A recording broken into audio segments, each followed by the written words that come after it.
Hello everyone, welcome to What If Naruto Becomes Ultimate Sonic Ninja Part 2. Before we start, please go support King Sora 3 for writing that awesome fanfic. Now let's begin. Chapter 5. Battle on the Bridge, the Nine Tails' Power and a Tragic Past. The sun has begun to rise as it started to shine on a castle.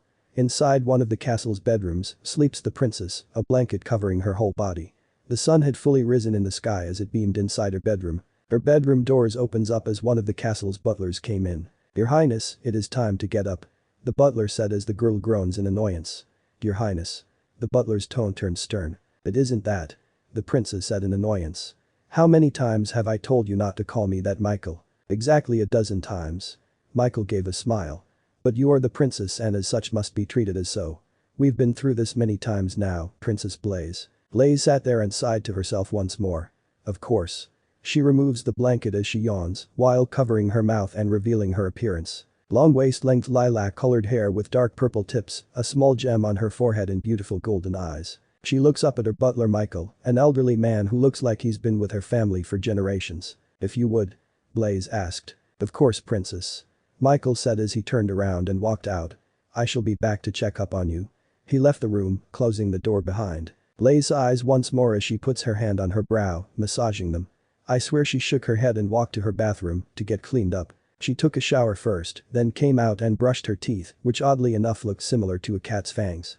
She walks out of her room, towel wrapped around her as one of her maids came in and dropped her clothes off on her bed. The maid bowed to Blaze before she walked out.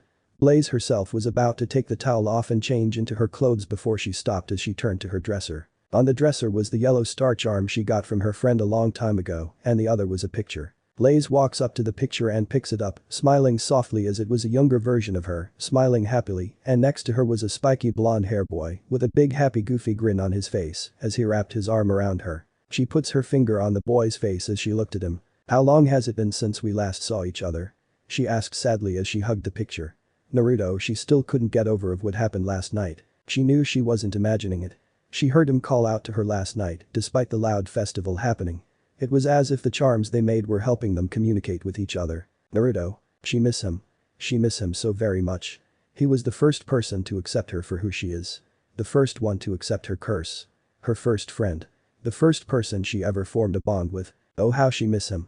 The goofy grin he's always wearing whenever he's up to something mischief and would always drag her with him. The giggle erupted from her as she remembered all the pranks they pulled together back then and always managed to escape the ninja really quick.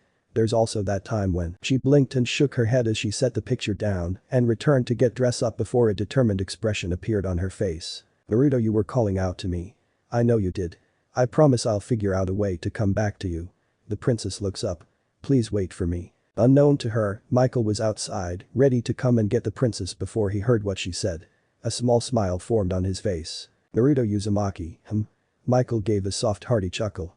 The princess would always tell stories about the two of them and the pranks he would always pull on people and drag her with him. It would seem our dear princess has found her prince charming.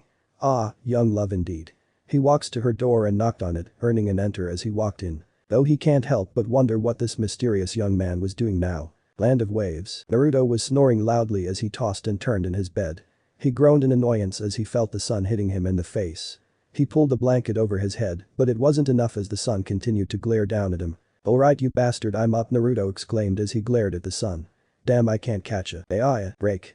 Naruto quickly changed out of his pajamas and into regular clothes as he jumped out the window and made his way along the roof of the house where he could see Tsunami being held hostage by two thugs wielding katanas, a frightened Inari about ready to charge them. "Hero time," Naruto exclaimed as his legs turned into a figure eight before he jumped up and used his spin dash in the air. He launched himself at one of the thugs' face, sending him flying off the pier and skipping across the water like a pebble before he fell in. Naruto Inari said in surprise just as the self-proclaimed ultimate ninja landed in front of him. "Here's a little something you need to know, kid, heroes arrive at the last second, kid." Naruto grinned as he gave him a thumbs up, making the kid smile. "You little shit, can't you see I have a hostage?" the other thug yelled. "Hostage?" Naruto asked, raising a brow while a smirk formed on his face. "You're seriously holding a toy doll as a hostage?" The thug looked down and saw he no longer had the boy's mother in his arms, but a toy doll. What the fuck, when did the thug didn't finish as Naruto used his homing attack and knocked him out cold. "My secret." Naruto smirked before he turned to Inari. "Kid, help me tie him up." Both of them managed to tie the thug up. "Okay, now where did my team go?" Naruto asked. They and Grandpa left to go to the bridge. Inari replied as Naruto groaned. Without even waking me up. He said as he handed Inari his kunai. To protect your mother in case he tries anything. He looks to where the last thug was currently. Not sure about the other guy, but if anything he probably drowned. Okay, see you later. Don't want to miss all the action. He was about to run, but Inari grabbed the back of his shirt, making him turn to the kid. Naruto. Inari said, looking at the ground. I'm really sorry about last night. Don't worry about it. Naruto smiled, rubbing Inari's head. You did a really good job trying to stop these guys. I'm really proud of you. He then grinned. And so your pops. Naruto Inari choked out, tears welling up in his eyes. He covered his eyes to keep the tears from falling out. Oh great. I told myself that I wasn't going to cry again. And what's wrong with that? Naruto asked, causing Inari to look at him. He smirked down at him and winked. Those are tears of happiness, dude. It just means that you're happy and don't forget it. Okay, Inari beamed happily. Naruto grinned before he ran off to the bridge. Time to get this party started. Meanwhile, Kakashi was busy handling Zabuza again, while Sakura guarded Tazuna, and Sasuke was currently facing Haku in what appeared to be a dome of mirrors. Damn. Kakashi thought. I knew I should have woken up Naruto, he would have fully recharged his chakra by the time we got here. Just as Zabuza was about to charge Kakashi, a lone kunai landed in front of him. He was about to ignore it until he saw the exploding tag attached to it. Shit, boom. Zabuza backed away just in time to avoid the explosion. He looks ahead and narrowed his eyes as he saw a silhouette appear in the mist. That brat. What the hell? Tazuna asked. What was that? Sakura asked. So he's finally showed up. Kakashi thought. About time, loser. Sasuke grunted. He's here. Haku thought. One hyperactive knucklehead ninja. What's up with that lame title? A familiar voice asked as the smoke began to clear away. Music. It doesn't matter, Sonic Adventure. I think you mean. The smoke gave away to show Naruto standing there with his arms crossed and a confident grin on his face. The world's ultimate ninja, Naruto Uzumaki. Yeah, let's party. Naruto. Sakura called out happily. Sheesh, tried to give me a heart attack, Tazuna exclaimed. He has the element of surprise, and he ruins it. Only Naruto. Kakashi deadpanned, but he chuckled. That boy, Haku thought as he remembered his encounter with him. Naruto began to exercise as he grinned at Haku. Alright Hunter Nin, so how about we have that fight now? Because right now, I'm getting pumped up and once I take you down I'll be taking down your boss over there. He pointed at Zabuza. Too arrogant, Naruto, Kakashi thought. Music ends. So what do you say? Naruto asked as he got into a fighting stance. Sorry. Haku apologized as he turned to Sasuke. But first I must deal with him. He walked into the mirror, shocking Naruto for a moment. What the hell? Naruto asked before his eyes widened as multiple needles came and attacked Sasuke as he cried out in pain. Sasuke, Sakura yelled. Naruto had a serious expression on his face as he looked at the ice dome mirrors. What the hell were those? Some sort of secret technique or something? This guy was definitely tough. Naruto, Sasuke think you need to attack from the outside and the inside at the same time, Kakashi thought as he watched Naruto observe the dome with a serious expression. Naruto grinned. That's it. He said quietly. Inside the ice dome, Sasuke looked down and thought, thinking of a plan to escape. Yes. It's about position. Naruto and I are in the same position, and if I attack. Damn, Naruto exclaimed as he appeared in front of Sasuke, shocking him comically. This guy messed you up pretty bad, huh, Sasuke? He wrapped his arm around him, laughing and rubbing his head. Don't worry, for I am here to save the day. So much for that plan. Sakura had a dumbfounded expression, while Kakashi had a deadpanned expression showing in his eye. Naruto, you sneak up on your enemy, not your ally. Kakashi said as he closed his eye tiredly. Sasuke got Naruto's arm off of him. You are so stupid, you're a shinobi, think before you act. Think? I don't think I just go, Naruto yelled back. Besides, I'm the one who came in here to try and save your sorry ass. Naruto, if we were both inside here, Sasuke growled before he turned away. Forget it, I'm sick of your goofiness. And I'm sick of that attitude of yours, Naruto yelled as he reached into his pocket. And I came all the way out here to give you this. He took out an item box and threw it at him, catching him off guard. What the? The item box hit Sasuke, but instead of feeling pain or falling backwards, the box disappeared and Sasuke felt himself getting healed and slightly get stronger as sparkles were around him. He stood up and looked over his body before turning to Naruto. What was that? Remember that gold ring I used on Zabuza a few days ago? Naruto asked back as Sasuke nodded. Though he had to admit he completely forgotten about that ring and he did want to know where he got them from. A long story short, I found the box, the one I threw at you, and it had 10 of those gold rings inside. Naruto chuckled. I'm telling you, those things come in handy. Oh yeah, Sakura said as she remembered Naruto holding a gold ring and used it to beat Zabuza. Huh. I knew I forgot to ask Naruto something. Kakashi thought as he wanted to ask him about that ring. Whoa, Naruto and Sasuke had to dodge as a barrage of senbon came flying at them. I am sorry but it is time I end this. The hunter nin began going from mirror to mirror making it hard for either to keep up. Music. Radical Highway Sonic Adventure 2. Oh yeah, let's go. Naruto used his spin dash and charged at one of the mirrors, ignoring Sasuke's warning. He got a mirror that Haku was in before he vanished and the glass shattered. Naruto got out of his spin dash and looks in confusion as the mirror quickly reformed itself. The hell cheating bastard, he did a spin jump and did a homing attack on the mirrors, only to result in the same thing as he was floating in the air and watched the mirrors reformed. Damn it, Naruto cursed before his eyes widened as many Hakus appeared in the mirror. Oh crap. Haku and his reflections launched a barrage of needles. Naruto used his telekinesis to stop them. But Haku asked in shock before he saw the cyan aura glowing around Naruto. He stopped them. How did? Ah, nice try, this is the power of my telekinesis. Naruto laughed as he shot back all the needles at the mirrors, only for them to be deflected by the mirrors as they fell down. Where did AHH? He cried out in pain as he got hit by the needles from above, making gold rings come out and fell down. He looks up and saw Haku disappear before he looked at the rings scattered around him. What? Sasuke asked in complete confusion as the gold rings were on the ground before they began to disappear. The rings came out of him. Where the hell did Naruto find these things? Hey, those were my rings. Shadow clone jutsu. Multiple Naruto appeared and they all charged at each reflection in the mirror. Get him. The real Naruto was among them as he reached into his jacket pocket and took out one of the Chaos Emerald. Chaos Control. He whispered. Once he did that, everyone and everything were completely frozen. He looks at the mirror's reflections to try and spot the real Haku. He already knew that those reflections weren't clones. They couldn't be. So how was he able to get into all those mirrors at the same time? Unless Naruto continues to look around before he saw something that caught his attention. It was the hunter nin and he was coming out of the mirror. Pound you. Time returned to normal as Naruto moved to where Haku was at when all his clones poofed into smoke. Peekaboo, he kicked Haku in the midsection, sending him into a mirror. He got me? Haku asked as he held his stomach. You got him, Sasuke said in shock. I got him. Naruto replied in his dead serious tone before he whispered to Sasuke. At first I thought he was using clones to attack us. But it turns out, those are just his reflections. Reflections? Sasuke asked before his eyes widened in realization. That's right. Meaning, we have to make this guy come out. Naruto said before he ran forward, trying to exit the dome. His eyes moved between the mirrors before Haku appeared. Naruto runs to the side just as Haku kept up with him in the mirrors. He looked to his left and saw Haku before he vanished. No, you don't chaos. Naruto above you, Sasuke called out. Naruto quickly moved his left hand up as he was covered in cyan aura before he stopped a few needles coming at him. He looked to the right and saw needles coming at him. He moved his right hand and he stopped them. Be damned, Naruto growled. He looks around. Where is he? Behind you, Sasuke yelled. Naruto's eyes widened before he felt pain from the needles. Arg, his aura disappeared as the needles that he stopped fell on the ground. But that wasn't enough as more needles came out, but Naruto managed to dodge them thanks to his amazing reflexes. He smirked as he grabbed Haku's sleeve from a mirror, earning a gasp. Sasuke. Now Naruto pulled him out and threw him at Sasuke. Fire style.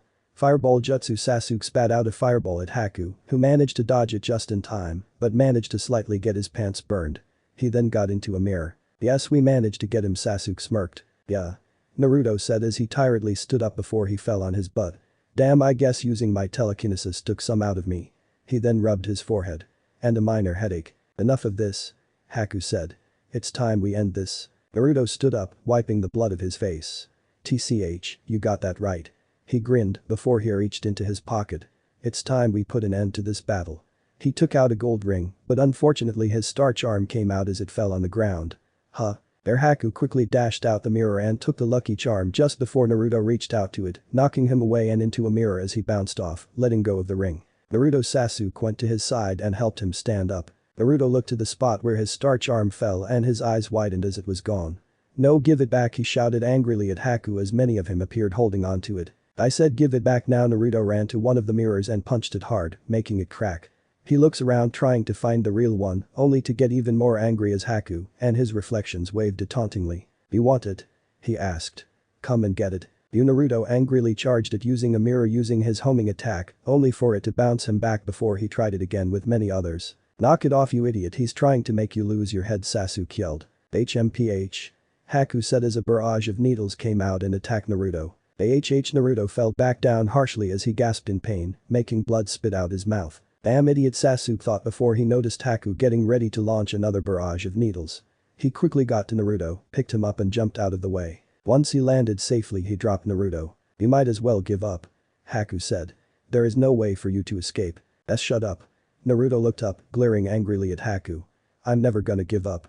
If I did then I would never be able to face her again or be able to reach my dream. Now give me back my charm. You'll have to take it from me," Haku said as Naruto growled at him while he tried to stand up, only to fall down. Sasuke looked around the reflections, trying to think of a solution out here, before something glowing caught his attention. He turned to it and saw it was the gold ring that Naruto was about to use on him. He then thought back on their first battle with Zabuza. Naruto used this ring and it gave him an extra power boost. "Which means," Sasuke said as he ran to the ring and grabbed it. He looks up and gripped it in his hands as it glowed brightly. "I can feel it." He closed his eyes before they were snapped opened, revealing the Sharingan. "Impossible those eyes, the Sharingan," Haku asked in shock. Sasuke did a few hand signs. "Fire style. Fireball jutsu." He spat the fireball out, but his eyes widened in awe as his fireball got bigger and had a golden-like aura around it. Once the fireball touched a mirror, a large explosion erupted as it destroyed the mirrors, along with the others surrounding it, before they were repaired. "Whoa," Sasuke said as he looked at his hands, seeing that the ring is gone. "That's the power of those gold rings." Haku appeared and observed Sasuke. Was that the same jutsu from before? It looked more powerful than ever as it destroyed some of his mirrors. No. It was that gold ring. Whatever it was, it gave him an extra boost in power and it caused him to awaken the Sharingan. In other words, that's what Naruto Uzumaki was trying to do before. Speaking of, he turns to him and saw him stand up as he glared at him. "I must take him down, and then he's next." Haku dashed to Naruto through the mirrors as Naruto took a defensive position. "No, he's attacking Naruto," Sasuke thought. Music ends. Naruto was getting ready to dodge the needles before he was pushed out of the way. "What the hell?" Naruto looked up at Sasuke and saw he was riddled with needles. "I swear you really are the ultimate loser," Sasuke said weakly. "Why? Why did you save me?" "I was gonna dodge them, so why?" Naruto demanded. "Truthfully I don't know why, my body sort of moved on its own, even though I've always hated you." Sasuke fell back just as Naruto caught him. "Damn it, I can't die here, I still need to kill him. My older brother." Memories of his adventures with his squad started to flash in his mind. "Do me a favor, Naruto. And survive. Survive and fulfill your dream." But that Sasuke stopped moving, leaving a silent wide-eyed Naruto holding him. Even though these two were always at each other's throats, the two of them would never admit it. But they were best friends. His eyes widened further as a younger Blaze appeared and she was in the same position as Sasuke, making him take heavy breaths. "Your friend died like a true shinobi, protecting someone that was precious to him," Haku said. Naruto growled as red chakra flowed around his body, changing his once blue eyes to a blood red with a slit in them, his teeth into full fangs, and his nails into claws. His whiskers were more defined, giving him a feral appearance. The science symbols on his hand was glowing crimson. "You'll pay," Naruto spoke angrily. "You'll pay for this. I'll kill you." Insert song. Almost dead Shadow the Hedgehog. Haku was for once scared. This malevolent red chakra that surrounded the blonde red streaked boy was practically oozing killing intent. What chakra is this? The red chakra seemed to coalesce into the shape of a fox's head above Naruto's body while looking at Haku. Impossible, his chakra is physically manifesting itself, and what an appalling chakra it is. Haku watched as the wounds inflicted on the boy seemed to close on their own, steam rising off of them as they sealed shut. His wounds, they're healing themselves. What on earth is he? Naruto looked over his shoulder at Haku, his bloodlust evident in his eyes as he glared at the mask-wearing nin. Both Kakashi and Zabuza have been fighting on the bridge before. Both felt the malevolent chakra that washed over the bridge. Is this Zabuza's doing? Kakashi asked before his eyes widened as he sensed the familiar malice of this chakra. No, that power so foul and evil yet familiar it can't be. This chakra I'm feeling, something about it fills me with dread. Is this Kakashi's doing? No, it seems bigger than Kakashi somehow, but who is giving it off? Zabuza clenched his sword in his hand, tightly fearing an attack from all sides by whoever was emanating that powerful chakra. Kakashi turned to the mirror dome. Naruto, can it be? Is the seal broken? No, it's been loosened. The Nine-Tails Fox's power is being leaked out of the seal and the creature itself isn't coming out. He reached into his pouch, taking out a scroll and throwing it in the air. Good. That means we still have a chance. Maybe. Zabuza, I'm a busy man and you're a busy man. We've both got a lot on our plates, so let's stop screwing around and wrap this up. One big move, winner takes all. Kakashi unraveled the scroll, smearing some blood from his earlier cut across the length before rolling it back up and focusing chakra into it. An intriguing notion. What's left, Kakashi? Show me what you've got. Naruto was on all fours as he growled, glaring at Haku, a snarl beginning to form when he saw his starch arm still in Haku's hand. The bloodlust in those eyes, Haku thought. This is not the same child I met. Naruto gave off a feral roar as Haku got prepared to fight. He charges at Haku in a mad dash as after images appeared behind him. Haku threw several senbon needles at the charging Naruto, who with a mere roar, deflected them away from him. The hunter nin used this chance to move to another mirror, completely surprised at what he just saw. He deflected them without even touching them. Haku drew 3 senbon and charged towards Naruto, who merely raised his hand and needles had a crimson aura around them. He gave a roar as he swiped his hand, sending the needles back, causing cracks to form on the mirrors. He dashed to a mirror and before turning into a spin dash, completely shattering it. Haku came out from one of the shards above him, kunai drawn and ready to stab him. But Naruto just backflipped away and looked up at him. I've got to make it to the next mirror. Before Haku could even try to make it, Naruto had grabbed a hold of his arm, squeezing with all his considerable might. Those eyes. With a roar, Naruto crushed Haku's arm, making him lose focus for a moment, which is all he needed to punch him in the face, sending him through one of his mirrors, which made him break the justice, making the other mirrors shatter as well. Song ends. Naruto looked down at the starch arm he got back before he looked up. He took off once he saw the hunter nin get up, charging towards him with the intent to finish him off. He would have succeeded too had the mist nin's mask not shattered, revealing the boy he had met the previous day. Naruto's features went back to normal as the fox's chakra dissipated from his body. You're that guy I saw the other day. You're with Zabuza. Why did you stop? Naruto blinks. I murdered your comrade, your friend, someone you care about, and you still spare me? Naruto looked over and saw Sasuke's needle-ridden body, hair shadowing his eyes. He then punched Haku again, only for him to fall. What happened to all that power from before? You can't hope to kill me with that force you put behind that punch. Finish me off, Zabuza has no use for a weak shinobi. Haku told him. Why? Why waste all that devotion on him? He doesn't care who he works for or who gets hurt, as long as he gets paid. Is someone like that really precious to you? Naruto asked. I was precious once. Haku told him. When I was little I lived with my parents in a snowy little village in the land of water. But when I got old enough something happened. Blood. My blood. What are you talking about? Naruto asked. My father killed my mother and tried to kill me. The land of water has been plagued by a civil war of sorts, with the two sides being those with bloodline abilities or Kekkei Genkai and those without. After the war, those of us with Kekkei Genkai were hunted down, and those of us who survived did so because we hid our abilities. I'm sure that boy I killed grew up knowing the pain I speak. We are special, we are powerful, but most of all we are feared. My father learned that my mother came from a clan that had a bloodline, and before I even realized what happened, I had killed my father. Then it came to me, I had to accept it, which was the hardest thing. Accept what? Naruto dared to ask. That I was alone in the world, shunned, unwanted. Didn't you tell me you wanted respect from your village? If someone, just one person, not only did that but acknowledged you, even cared for you, wouldn't that one person become the most precious person in the whole world to you? At that moment an image of Blaze and Iruka flashed through Naruto's head. Zabuza adopted me, knowing who I was and what I was. The very thing people hated me for he didn't. In fact he cherished it, he wanted it. I was so happy that I wanted to stay by his side and forever be his tool. Naruto, please take my life. Naruto's eyes widened. Kakashi flipped through hand seals while still holding the scroll before slamming it down on the ground. Summoning Earth style. Fang Pursuit Jutsu. That posturing will get you nowhere, Kakashi. I have you completely in my spell. A small sound alerted Zabuza as several ninja dogs erupted from the ground, each biting him to hold him in place. When your eyes and ears fail you, you can always follow your nose. This jutsu is specifically made for tracking, it's why I went out of my way to bleed during our little bouts. My nin dogs have your scent, the fog is lifting, and your future is clear. Your future is death. Kakashi explained. I've had enough of your bluffs, Kakashi. Zabuza growled. Who's bluffing? Kakashi asked. You're going to die one way or another. You're willing to let waves suffer to advance your own ambitions. That is not what a true shinobi does. Spare me the philosophy lesson, I'm fighting for my own ideals, and I'm not about to stop. Zabuza told him as he struggled to get out of the dog's grips. Kakashi flipped through 3 hand seals before his right hand became covered in lightning chakra. Your future is death. What are you waiting for, Naruto? Do it. Kill me. Whoa, I'm not going to kill you, I'll knock some sense into you, yeah, but kill. Come on dude, you can't just expect me to do something like that, Naruto exclaimed. Naruto, the day I met you in the forest I was thinking we were the same. Surely you can understand. I'm sorry you have to bloody your hands. Haku apologized. Forget it, Haku, I'm not going to kill you over something like that, Naruto said in a stern tone. You may see yourself as a tool, but in front of me, I see a person. A person who's been alone throughout his childhood but found someone who saved him from that loneliness. Once again Blaze appeared in his head.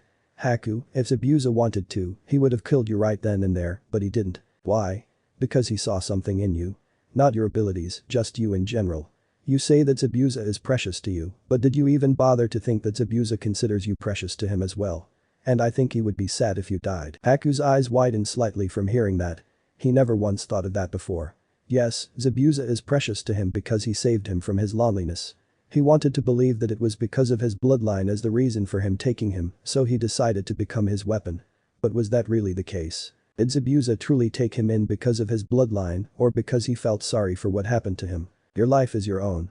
Instead of living it as a weapon, why don't you live it as a human? Naruto asked, a soft smile on his face. He raised his hand up to Haku. It's what makes life more fun, don't you think? Haku stared at the offered hand before looking up at Naruto's smiling face. He felt his lips twitch upwards along with his good hand. He slowly reached up and was this close to taking it before he stopped and turns his head to the sound of 1,000 birds chirping. Haku? Naruto asked before he too heard the sound. What was that? I'm sorry, Naruto. With his lone hand, Haku flipped through hand seals and conjured a mirror and vanished, making Naruto's eyes widen. No wait, Kakashi charged towards Zabuza, intent on thrusting his lightning blade through him. However, his eyes widened in shock as he found his hand through Haku's chest. ZZ Zabuza. No, Kakashi exclaimed. Well, Kakashi, you said my future was death, but it seems you were wrong again. Zabuza grinned. Naruto could see figures in the mist and rushed towards them, only to see Kakashi's hand through Haku's chest, making his eyes widen as he gasped. Haku. Zabuza grabbed his sword and swung it towards Kakashi, who shunshed away with Haku's body where he laid it down and closed his eyes. Hey, what the hell happened, Kakashi? Naruto's wide angry eyes stared at Kakashi, who only shook his head. He risked his own life to save Zabuza. The Chunin replied sadly, much to Naruto's disbelief. No, Naruto grit his teeth as he punched the ground. That damn stupid fucking fool, after what he just said, why didn't he? So it seems you were able to get away just because poor Haku was already dead. Zabuza said. Naruto's eyes went wide in anger as he was about to charge at Zabuza. Bastard. Naruto, stay out of this. This is my fight, Kakashi told him, making him back down for now. Naruto, you're alive. Naruto turned to see Sakura guarding Tazuna as she waved at him. His eyes widened as he went stiff. Oh shit, I forgot about Sakura. What about Sasuke? Sakura asked. Naruto's silence, plus him turning away, didn't sit well with Sakura, who froze as if her whole world was now shattered. Kakashi was listening in, and when he didn't hear Naruto respond to Sakura's question, he knew what it meant. Don't let yourself get distracted, Kakashi. Zabuza charged at Kakashi, who ducked low and kicked him in the gut, knocking the breath out of him. Music. Grief and sorrow. Naruto. Sakura, I'll stay with you, so you're not disobeying your sensei. Tazuna said as Sakura nodded nervously. Both Sakura and Tazuna ran past Naruto, who kept his head away and was shaking, his fists clenched tightly. Sakura and Tazuna both saw Sasuke's body covered in needles. Sakura felt his body and it felt so cold. Tazuna could see the girl was fighting to hold it in. It's okay to let it out, there are times when you just have to cry, don't hold it in for my sake. Sakura was silent for a moment before she spoke. I used to always get perfect scores on my tests. One of these tests had a question. What is rule number 25 of shinobi conduct? And like always, I simply answered it. No matter what happens, a true shinobi must never ever show their emotions. The mission is the only priority. Carry that in your heart and never ever shed a tear. Sakura broke down, tears of sadness dropping on Sasuke's face. But Naruto was right. Those rules are so cruel. So this is what a shinobi is, how horrible it is to make children go through that. Tazuna thought as he watched a pink-haired girl cry over her teammate. Naruto grit his teeth. He looks back at Sasuke's body and turned away. But then blinked as he looked back. From here, he could that there were some needles in his neck. Which were the pressure points. Which means. Naruto sent a deadpan expression at Sasuke's body before he face-palmed in disbelief. You gotta be shitting me. Music ends. Zabuza couldn't understand it, Kakashi was batting him aside like he was a pest, and try as he might to hit him, he couldn't seem to land one blow on the copy nin. Before he even knew what was going on, Kakashi had his hand on the back of Zabuza's neck and plunged 2 kunai into each of his major arm muscles. There, now you can't use either arm. Kakashi said. Well, he's certainly made a fine mess of you. What a pity, Zabuza, a voice called out at the end of the bridge, getting everyone's attentions. It was Gato and his whole army of thugs. Naruto's eyes as he sensed 2 chaos emeralds, and he narrowed his eyes at Gato. Gato, what are you doing here?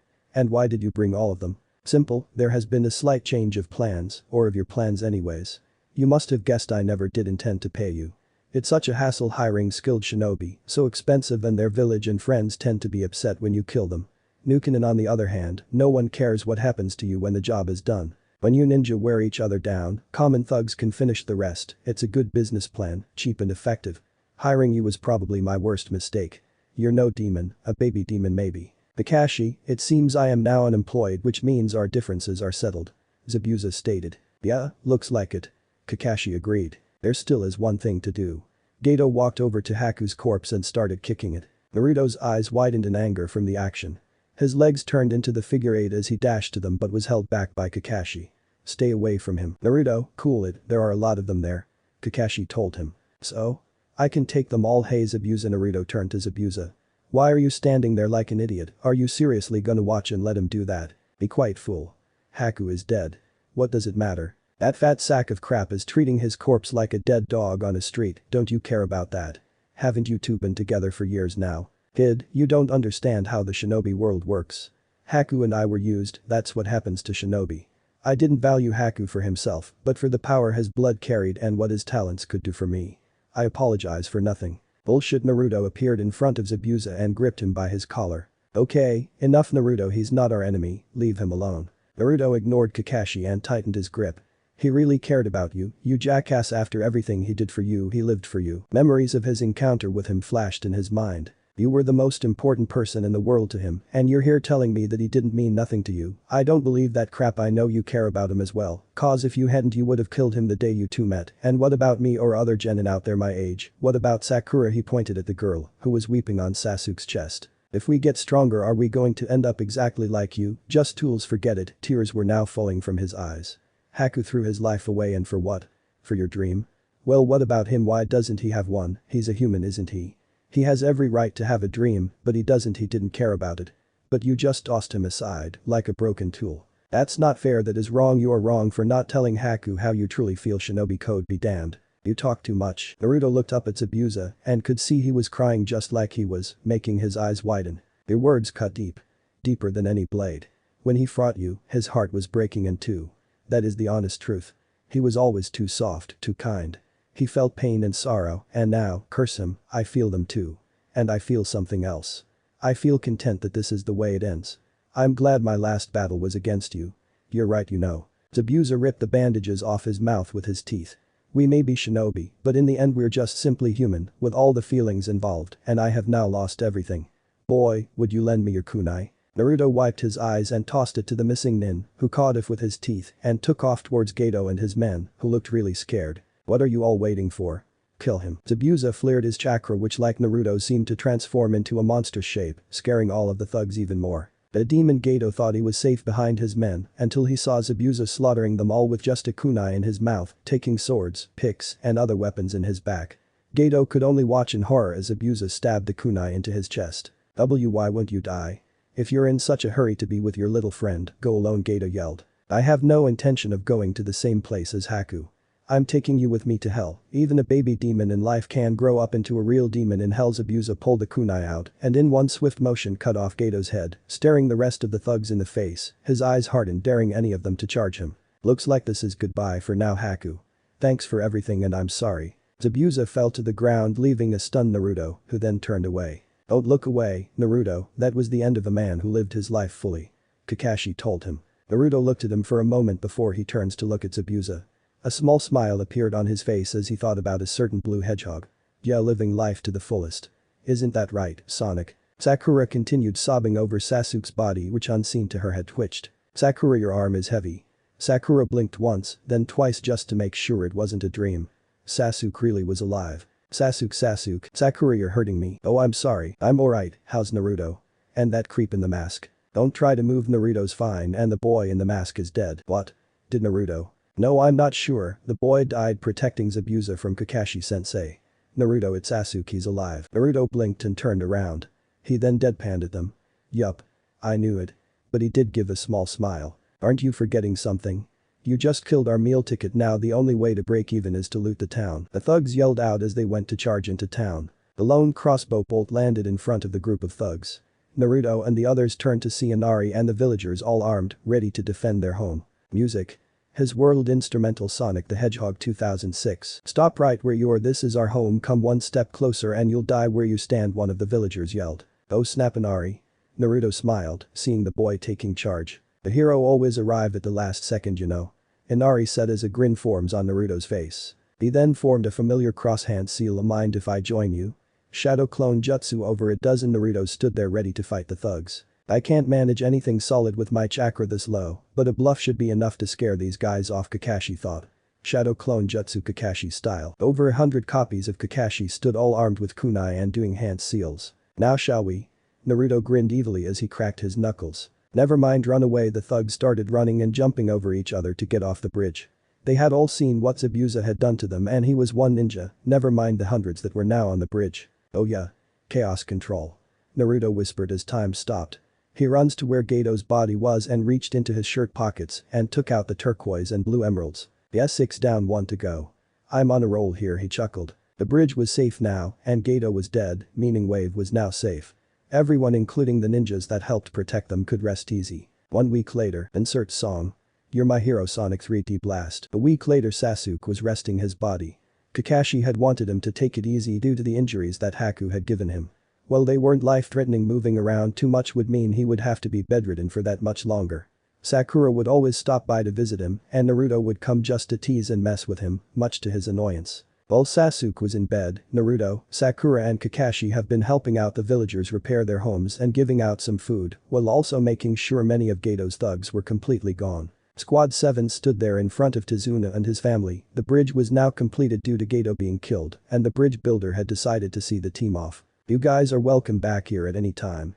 Tazuna told them. Sweet, we'll come and visit whenever we can. Naruto grinned happily. Naruto, you better visit and good luck in finding your friend, I want to meet her. Inari said as Naruto gave him a thumbs up. You know it. As the team left, Tsunami stood there with her father and her son and wondered something. Father, what are we gonna name the bridge? I was thinking the Great Naruto Bridge. After the boy who brought hope to our once shattered land. I think that's a wonderful name. Tsunami said. Squad 7 were on the road as they walked in complete silence. Well, that was one awesome adventure. Naruto said happily. And we still got more waiting for us, hope you guys are ready. Everyone shook their heads at him before Kakashi remembered something. Song ends. Oh yeah. Naruto, I've been meaning to ask you about those gold rings you have on you. Kakashi said, which caught Sakura and Sasuke's attention. Now that sensei's mentioned it, Sakura said. I never heard about those rings back at the academy. That's because no one in the shinobi world knows about them. Naruto said, surprising them. I know a little bit about them, so I'll tell you what I know. He reached into his pocket and took out a gold ring, showing everyone it. You see, these rings are very special. They're very much different from the normal ones. Okay, so what's special about them? Sasuke asked, looking at the ring with interest. He was honestly surprised by the awesome power boost the rings gave him during their battle on the bridge. It was so great that it made his jutsu become more powerful and deadly than it was before. And he wanted to know more about them. Within these rings hold a completely unknown, unspecified energy. Whatever this energy is, it's not chakra. Naruto explained, shocking them. Since it resides in the gold rings, I call it ring energy. Ring energy, Kakashi said, looking at the ring with interest. Whoa, that's cool. Sakura said, staring at it in awe. Sasuke was wide-eyed about it. The first battle with Zabuza, our fight with Haku, that was us using ring energy. Yup. Naruto nodded. Not only that, ring energy can also be used to power up some machines. But when organic beings like us use it, then it can rejuvenate your stamina and abilities. When me and Sasuke used them, they gave us a temporary extra power boost. Plus, when you collect the rings, they'll protect you from taking damage until you run out of them. Really? Sakura asked. It's true. Sasuke nodded, remembering how the rings popped out of Naruto from when he took damage. When Haku attacked Naruto, I saw the rings pop out of him before they vanished. They can also be used for money. Naruto added. Especially since I don't have to waste mine to get some ramen. Kakashi and Sakura had surprised expressions on their faces. They didn't think for 1 second that the rings could be used for money. Where exactly did you find these rings? Kakashi asked. Naruto shrugged. Beats me. These things popped up some time ago, and I'm the only one to discover them. It was the truth. Ever since he inherited the hedgehog's powers, the rings started to pop up everywhere. Naruto knew for a fact that these rings came from their world, and they somehow ended up here along with the Chaos Emeralds. It was like objects from their world is coming here. Noted. Kakashi said, looks he got something to tell to the Hokage. Sakura looked at Naruto and looked down at his pocket, seeing his star charm. There was something always bugging her since Naruto revealed he had a friend in his childhood. Hey Naruto. Sakura called. Yo. I have a question. It's about your friend. The one you mentioned before. Sakura said, getting him to stop walking, making them stop too. What about her? Naruto asked, his back still turned to them, since they don't want to see his face. Well, I wanted to know, who was she? What was she like? What happened to her? Sakura asked, making Sasuke and Kakashi curious as well. Naruto scratched the back of his head and sighed. Might as well tell them. Well. Flashback, Hidden Leaf Village 7 years ago. Her name's Blaze. We met a while back when I was at the park. I was just sitting on the swings by myself as usual. 5-year-old Naruto is seen sitting on a swing by himself as he watched the other children play with each other or with their family. A kid came by him with a bowl in his hand as he looked at him. His father, a shinobi, came by and quickly grabbed his hand, telling his son to don't talk to him, making the young Naruto look down sadly before he looked up and saw people staring at him as he heard the whispers. I just sat there and watched as the children played. I was gonna get up and leave the park, but then. Naruto's eyes widened as he felt someone push him. He looks behind him in shock as he saw a girl, around his age, pushing him on the swing. She had lilac-colored hair and a bob cut, with long bangs framing her face and the tips being dark purple. She had golden-colored eyes and a ruby gem on her forehead. She wore black tight shorts and a yellow shirt. She also wore golden bracelets on her wrists. Naruto stared up at her with shock and surprise, but it increased when she smiled at him as she kept pushing him. I was shocked that she was actually pushing me. I was even more shocked when I saw her smile at me. Before I knew it, she told me her name. Hi, I'm Blaze, what's your name? She asked happily as she kept pushing him. Naruto continued to stare at her with a surprised look on his face. She introduced herself to him. But wait a second, didn't she know who he is? He looks around and saw many grown-ups staring at the two. He then looked down, his hair shadowing his eyes. What does it matter? Naruto asked sadly. Your parents are just gonna take you away. No, they won't. Blaze said as she stopped pushing. Huh? Naruto blinked and turns to her with wide eyes. What do you mean? My parents aren't here, Blaze answered in an emotionless tone, surprising Naruto, before she smiled again, wanting to change the subject. So what's your name? Then Naruto Uzumaki. Naruto said shyly. Blaze giggled. That's a funny name. Hey, my name's not funny, Naruto exclaimed as he got up from his swing and pointed at her. It's a cool name, you know. Blaze covered her mouth to stop the giggles that erupted from her lips. Your name means fish cake, it's a ramen topping. Naruto's face turned red in embarrassment and anger. Oi, it's Maelstrom, my name means Maelstrom, the old man told me so. Fish cakes, Blaze cheered as she pointed at him. Maelstrom, Naruto argued, pointing at her. Fish cakes, Maelstrom, fish cakes, my name means fish cakes, and that's final, Naruto declared as he crossed his arms. Okay, have it your way. Blaze said, shrugging her shoulders as Naruto smiled smugly. She smirks at him and whispered in a low voice. 3, 2, 1. Naruto's eyes widened comically before he glared at Blaze. Hey, you tricked me. Yes. Yes, I did. Blaze still smirked. The two stared at each other for a couple of seconds before they puffed their cheeks out and laughed together. Blaze suddenly grabbed Naruto's hand, stopping him as he turns to her. I like you, Naruto, come on, let's play. She ran to the park while still holding Naruto's hand. Naruto was shocked. This was definitely something new to him. He didn't expect anyone, let alone a girl, to say they like him and invited him to come play with them while holding his hand. He looked at her smiling face. She looked really happy to have made a friend. Friend, is that what Blaze wanted? Him to be her friend. No one ever wanted to be his friend before. He tried to be friends with the others, but their parents told them to stay away from him. He looks down at her hand before holding it as well. Slowly a big happy grin appeared on his face as he ran alongside her, both of them laughing, not seeing the shocked or surprised looks from those who were watching them. Since then, the two of us became best friends. The time we spent together, I began to learn more about her. She kinda had this elegant air around her. She was always calm and level-headed, but she did have this fiery temper that always made me run away from her whenever I did something stupid. Various scenes of Naruto and Blaze playing appeared as it showed them pranking someone, Naruto pranking someone, and her sighing at his antics. Naruto was running away, a comical scared expression on his face, as Blaze chased him around, a comical angry expression on her face. The two of them were at Ichiraku's ramen enjoying a nice single bowl of ramen together. Blaze giving a tear-eyed Naruto the starch arm was seen. I wanted those days to last forever. But one day. Blaze and Naruto were on top of a hill watching the sunset. But then Naruto saw Sparkles coming right next to him. He turned to Blaze and his eyes widened as he saw her glowing. She just started glowing. I told her about it and she got scared, telling me that they were calling her back.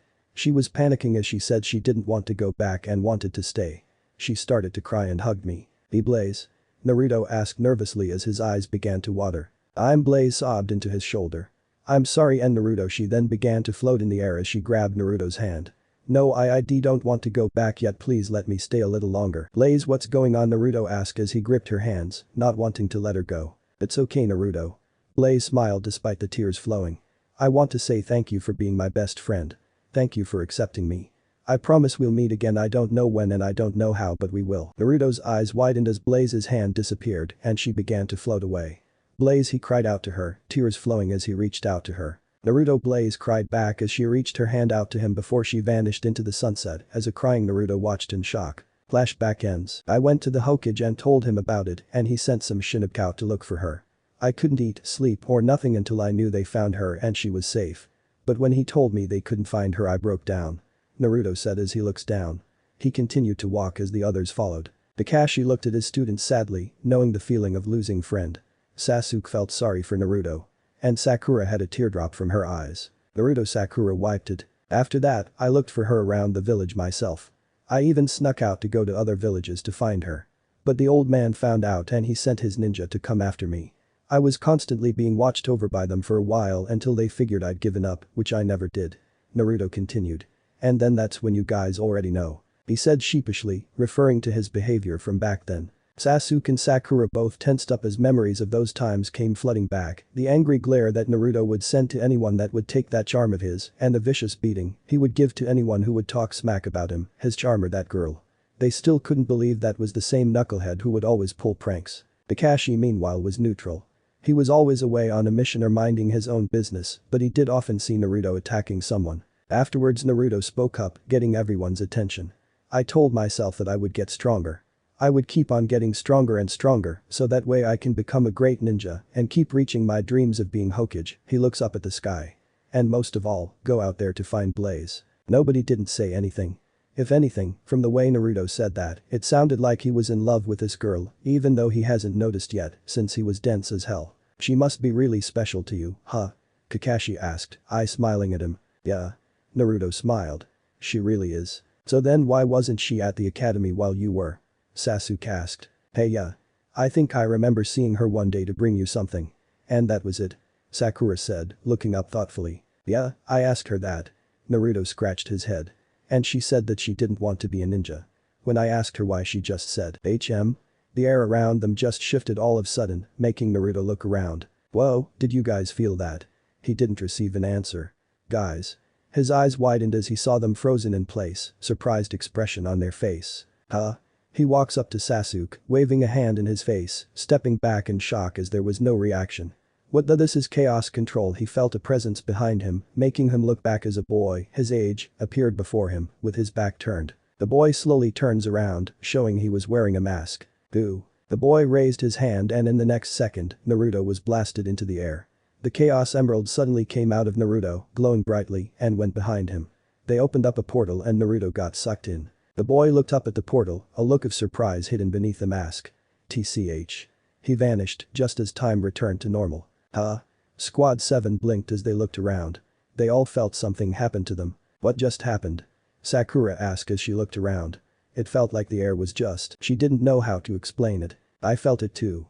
Sasuke said. Where is Naruto?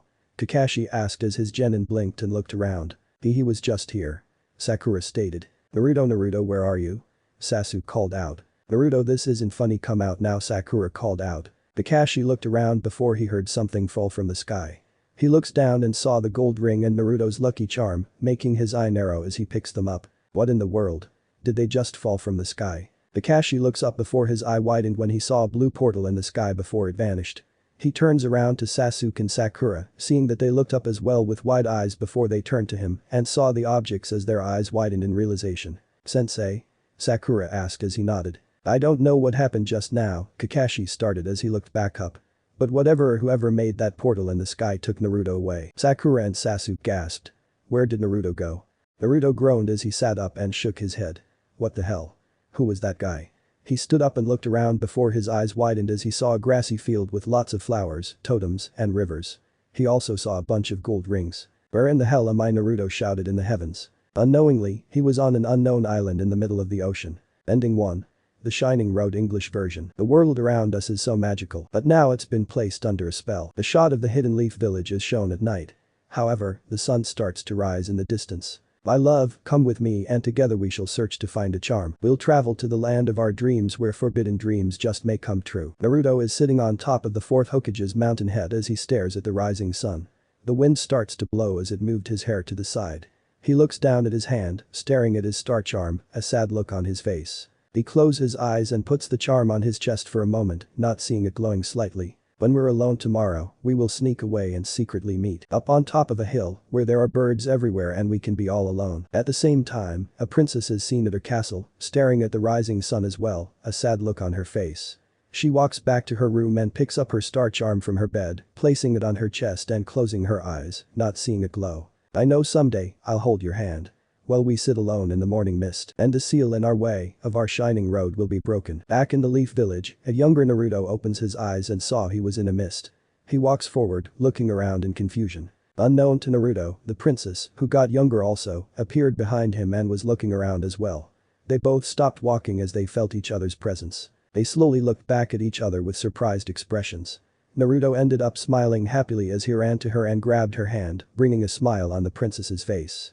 The two ran off together before they disappeared. Till the end of time, Naruto and the princess, in their older forms, stood back to back, eyes closed and smiles present on their faces.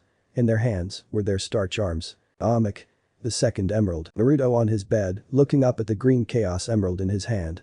He just couldn't help but marvel at how beautiful the emerald looks. It didn't help that it was glowing slightly. Man. To think that there were 7 of these things in the hedgehog's world. Now they're here in my world. He sat up, looking out the window. If I manage to find one of them here, then maybe another one might be around here somewhere. He stood up bed and stretched his limbs. I better hurry and find them before somebody else does. Naruto jumps out and starts flying through the air. He looks down at the emerald. From what I know, I think these may also be like a radar. If I'm lucky, I can use that to see if the other emeralds are here. He grins. Looks like I'm going on a treasure hunt. Naruto soon landed on the ground and began to run at high speed, searching for any sign of the emeralds. So far, he hasn't found none. That is until he saw the emerald in his hand glowing slightly. He looks at it before moving it away from the location, making its glow die a little. He put it back to the location and saw the glow came back. He looks ahead and saw the Headgehog mountain. He looks at the emerald then back at the mountain before he held it up to one of the stone faces to see if there was a reaction. No to the first, no to the second, no to the third. It was the fourth's head that got a reaction as the emerald glowed brighter. He ran to the mountain, avoiding any obstacle in the way before running up the mountain. Naruto then noticed the emerald kept glowing brighter and brighter, making him. It's working, he said happily. I'm getting close. He stops once he went his father's stone head and kept moving forward.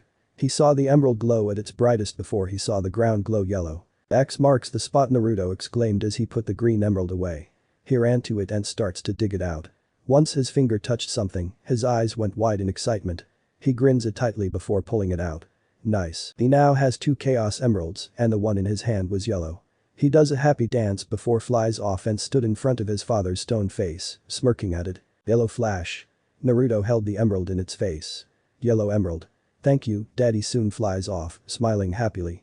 2 down, 5 to go. Chapter 6. Naruto the Ninja Journey across the South Island. Where in the hell am I? Naruto yelled. His voice echoed out across the entire island as many animals went into hiding. Naruto continued to look around. Why does this place look so familiar? That's when he saw the brown checkered ground, which made his eyes widen. This place. Memories of the day he met the 3 hedgehogs flashed in his mind. It was the moment when Sonic changed the scene of his mind that brought familiarity to this place. This is Green Hill from Sonic's world, Naruto exclaimed before he gasped. Wait, am I in Sonic's world? He shook his head. No, that's impossible. The rings and chaos emeralds are from Sonic's world, but they're in my world now, meaning that it's gone. Naruto looks around. So what's going on? He begins to walk around, exploring the place. Wow. Naruto said as he touched a flower, smiling. No wonder Sonic chose this place in my mind. It's beautiful here. Still, I can't believe Green Hill is real. And it's here in my world. Wait till the others hear about this, especially Blaze. He stops as his eyes widen. Blaze. Now that he's somewhere unknown and away from the others, he can use this chance to try and find her or at least a clue that can point him in the right direction. He reached into his pocket to take out his star charm, only to blink. Naruto patted his pocket again to make sure his mind wasn't playing any tricks on him. What? He touched all around his pockets and he couldn't feel his star charm anywhere. No, it's gone. What happened to it? Naruto looks around the grass to see if it dropped out of his pocket, only to see that it wasn't nowhere.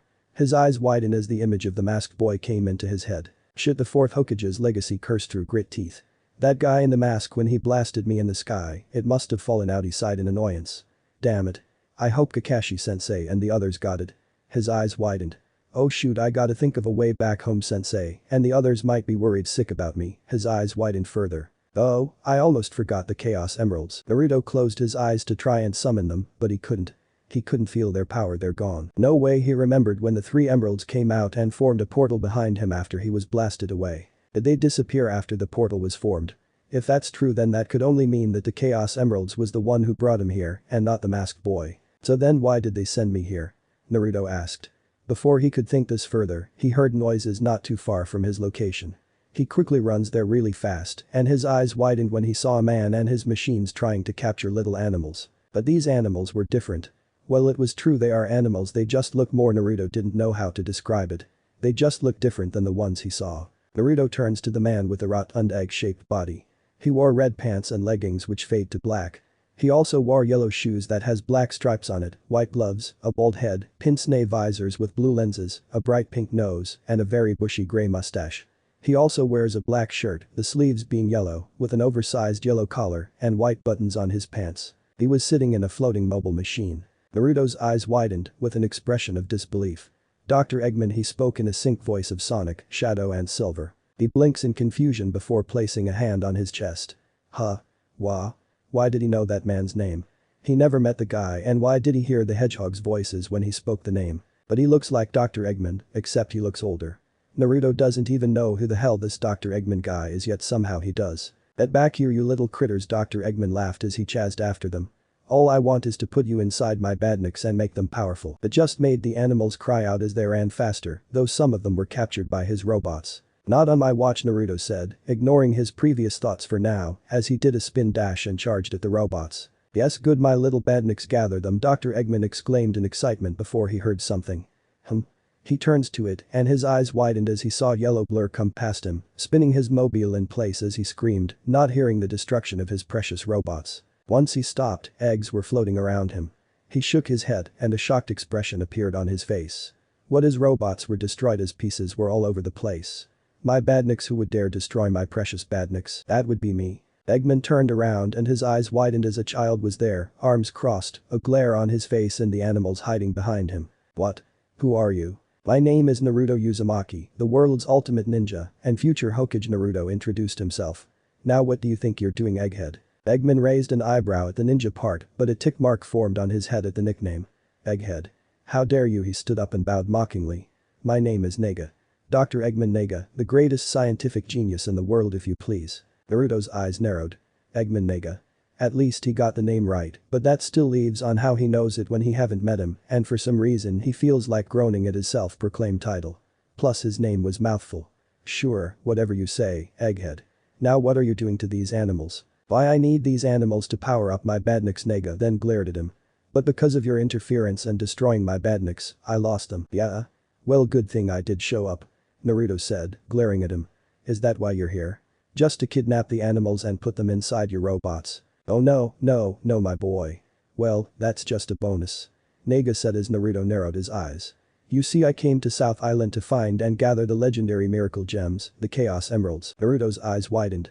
He knows about the Chaos Emeralds. And they're all on this island. But that's impossible, nobody in this world knows about them, yet they didn't even show up that long. There's no way. There's no way that's possible.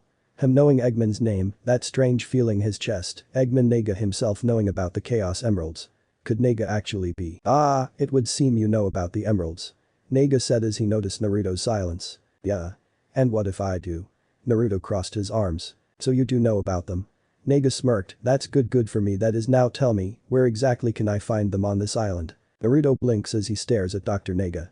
I don't know. What? Dude, I got separated from my team and was teleported here against my will just now. Like I don't even know where the hell this island is. Naruto deadpanned. Nega was silent before he coughed. Well, that doesn't matter, he grinned. Because once I discover the emerald's location, I will use their powers to take over the world, or better yet, I'll destroy it. Like how I let that happen, Naruto shouted as he threw several shurikens at Nega, but his mobile had a shield around it and it deflected the shurikens. Ho, Nega laughed. Sorry, ninja boy, but you don't have a choice in the matter. He then flies away. I'll make sure to destroy your village first. Naruto growled as Eggman Nega disappeared. So he's gonna use the emeralds to destroy this world, huh? Nega definitely don't know who he's messing with. He grins confidently. Stopping an evil man from taking over or destroying the world. This sounds like a good excuse to have some adventure and save the world at the same time. Okay Eggy, let's go. Music. Green Hills own Sonic the Hedgehog. Naruto runs down a straightforward path, crossing a bridge as he gathered some of the rings that were floating around. He stopped as he saw a fish badnik jump out of the water and tried to get a bite out of him. Naruto used his homing attack and destroyed it, along with the second one that jumped out, releasing the animals that were trapped inside. Okay, if I see any badniks, destroy them. Naruto told himself as he continued on his way. Naruto made it to a hilltop before he used his spin dash to make it to the top, collecting some rings in THR process. Man, this place is beautiful, despite the fact that these robots are here. Naruto commented before he punched a flying badnik, destroying it. He grinned as he saw a loop, making him smirk. Booyah. He went through the loop, making him cheer. The others are gonna be so very jealous when they hear about this, Naruto laughed. He looks ahead, seeing the robots were now coming at him. He grins as he used his quickly runs past them in an instant. The next, they exploded. Now I need to find out where to find the Chaos Emeralds on this island. Naruto said as he ran forward, grabbing a few rings. He used Saw Spring, and he jumped on it as it launched him up on a moving platform. He looks down, seeing that there was a pit full of spikes, making him wince. Do not want to go down there. Naruto said as he used his telekinesis to move faster before he got off the platform and took off running. Now back to what I was talking about. The emeralds could be anywhere. What the? Naruto stopped talking as he saw a floating giant ring right next to a signpost with a picture of Eggman Nega on it. Okay, that's weird. The giant ring is weird and the signpost is ugly. I'll fix that, he said as he ran past the sign, making it spin in place. It stopped as Naruto's image appeared on it. There we go. Naruto turns to the ring. Now, what's up with this giant ring? I wonder. He jumps to it and the moment he did, the ring transported him. Music. Special stage Sonic the Hedgehog. Whoa, Naruto screamed as he was floating in an unknown place. He looks up at the sky as it keeps changing shapes. He looks around and saw he was inside a crystal maze and it keeps spinning around. What the heck is this place? Naruto asked as he looked around. He gasped as he sensed a Chaos Emerald nearby. A Chaos Emerald is in here? I get it, the Chaos Emeralds must be inside this secret zone and Nega doesn't know about it. Naruto grins as he used his spin jump to make his way through the rotating crystal maze. He navigated through the maze. He was surprised to find rings inside there, so he made a grab for them while also following the signal to the emerald. Naruto found the emerald, but it was hidden behind some colored blocks. So he used his homing attack to destroy the blocks and grab the emerald. Yes, Naruto cheered as he held a blue Chaos Emerald in his hand. He looks around him before he gasped as the maze spun faster and a bright light appeared, making him cover his eyes. Music ends. Naruto opened his eyes and saw he was back in Green Hill Zone. He looks down at his hand and saw the Chaos Emerald. Okay, now I know that the emeralds are in that secret zone. All I gotta do is just find those giant rings and they'll take me there. Naruto said as the emerald disappeared within him.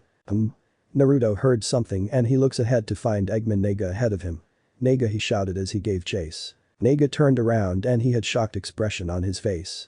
How did you get here quickly? I'm just too fast for you, Doc, Naruto exclaimed as he jumped up and attacked him from behind. Ow, hey, Nega yelled. Alright boy, if it's a fight you want then it's a fight you'll get. Music. Boss Sonic the Hedgehog. A giant brown checkered ball came out of the bottom of the mobile. Nega then swung the giant ball around, hoping to smash Naruto with it, but he managed to dodge. Naruto jumps on a platform and jumps off of it as his hands was covered in sparks. Chaos Spear, he launched a barrage of yellow spears at Nega's mobile as it shook from the damage. Nega spun his mobile really fast as he charged at Naruto. Naruto quickly dodged out of the way as the ball destroyed the platform he was standing on.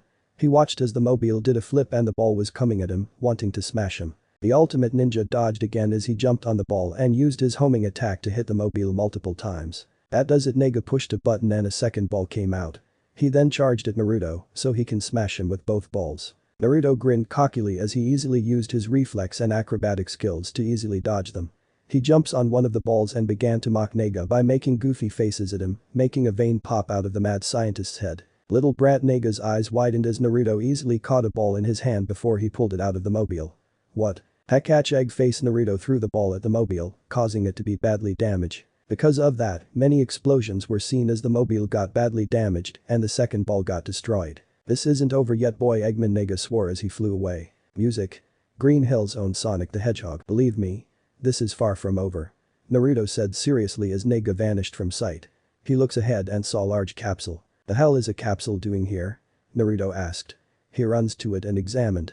He looks up at the switch on top of it as he jumps on it. The capsule exploded and the animals came out of it. So that's it, Naruto realized.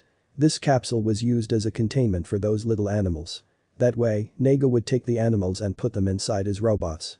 Now I know what else to find on this island. He looks up and another giant ring appeared. Time for the next emerald. Naruto jumps inside the ring as it vanished. Music. Marble's own Sonic the Hedgehog. Naruto jumped out of the giant ring as it vanished. 2 down, 5 to go. He then runs ahead a path as he looks around at the scenery, seeing some ancient marble buildings. What's up with this? Oh shit, Naruto quickly jumped to a platform to avoid getting melted alive by the lava. Damn, I did not. Oh come on. The platform he was on began to burn itself as it was floating in the lava. But because of his weight, the lava began to burn the grass. Shit, Naruto jumped on more platforms till he made it out the lava river as he landed on the ground. Whew, that was close. He looks down at the lava. I gotta be more careful. Who knows if more lava are around. He turns around and runs off. Music end. Hidden Leaf Village. What? A shocked Hiruzen asked. Naruto is gone, Iruka exclaimed. Squad 7 has returned from their mission, and Kakashi gave the report. Hiruzen was disappointed in himself for not realizing about that and was slightly disappointed at the squad that didn't return immediately. Then again, Naruto was the one who convinced them to keep going because Tazuna needed help and he wasn't going to just abandon those who need it, which made Hiruzen inwardly smile proudly. That boy has such a heart of gold. However, Hiruzen noticed their missing teammate and he asked them where Naruto was. Iruka thought out loud that Naruto was probably at the ramen stand, but the mood suddenly dropped as he and the Hokage saw the expressions on Sasuke and Sakura's face, while Kakashi had a deep frown on his face. Kakashi told Sasuke and Sakura to head home and he explained to them what happened to Naruto as they were on their way here. Yes. Kakashi nodded. I don't know how it happened, but 1 second he was there, but the next he wasn't. He reached into his pocket and took out the gold ring and star charm. He sat them in front of the Hokage.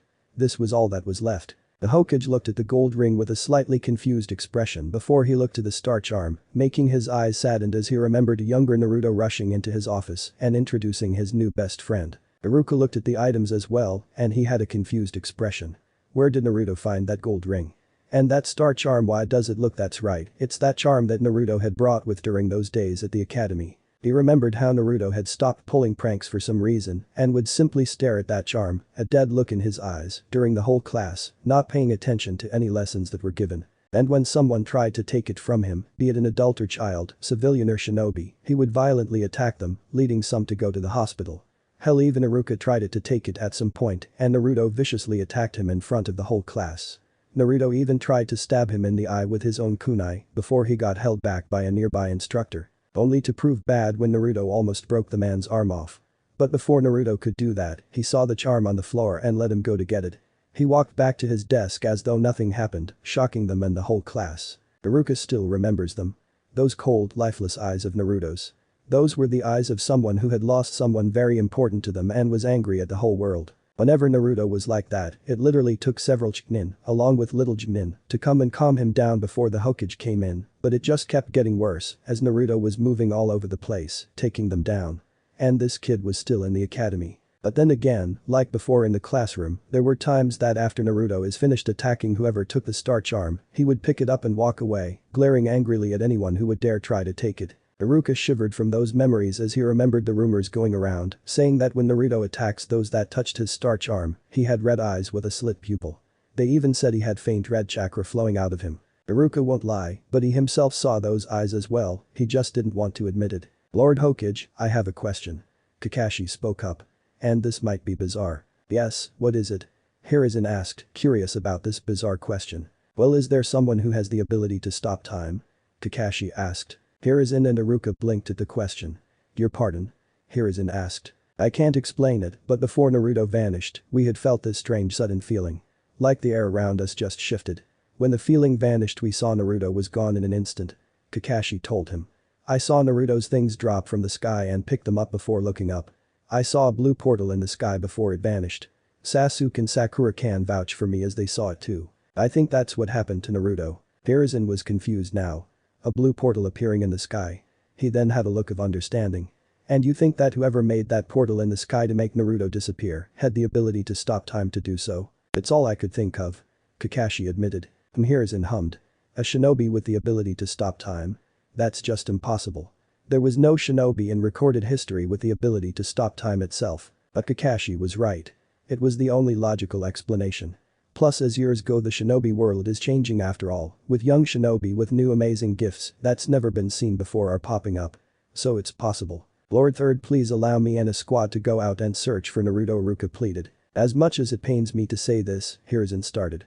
I'm afraid I must decline. But Lord Third, think about it for a second, Iruka. Kakashi spoke up. We are dealing with an unknown shinobi who probably has the ability to stop time itself. This same shinobi is also the one who transported Naruto somewhere far away. Kakashi's right. Hiruzen nodded. Naruto could be anywhere around the world. For all we know, he could be in another village or another country, maybe some even place else that we have no knowledge of. In the spring yard zone, Naruto was in his spinball as he was forcibly being bounced back and forth between the bumpers. Achoo, Naruto suddenly sneezed as he got of his spinball, but was still being bounced. This is ridiculous. Oof. We also have no clue of his whereabouts or whoever it was that took him. Lord Third, Iruka said, eyes widened. Are you saying that we should just— No, absolutely not, the third exclaimed in anger, making Iruka flinch slightly. He sighed. I'm saying, we just have to hope that Naruto finds his way back home to the village. Or Kakashi said as he stared at the starch arm.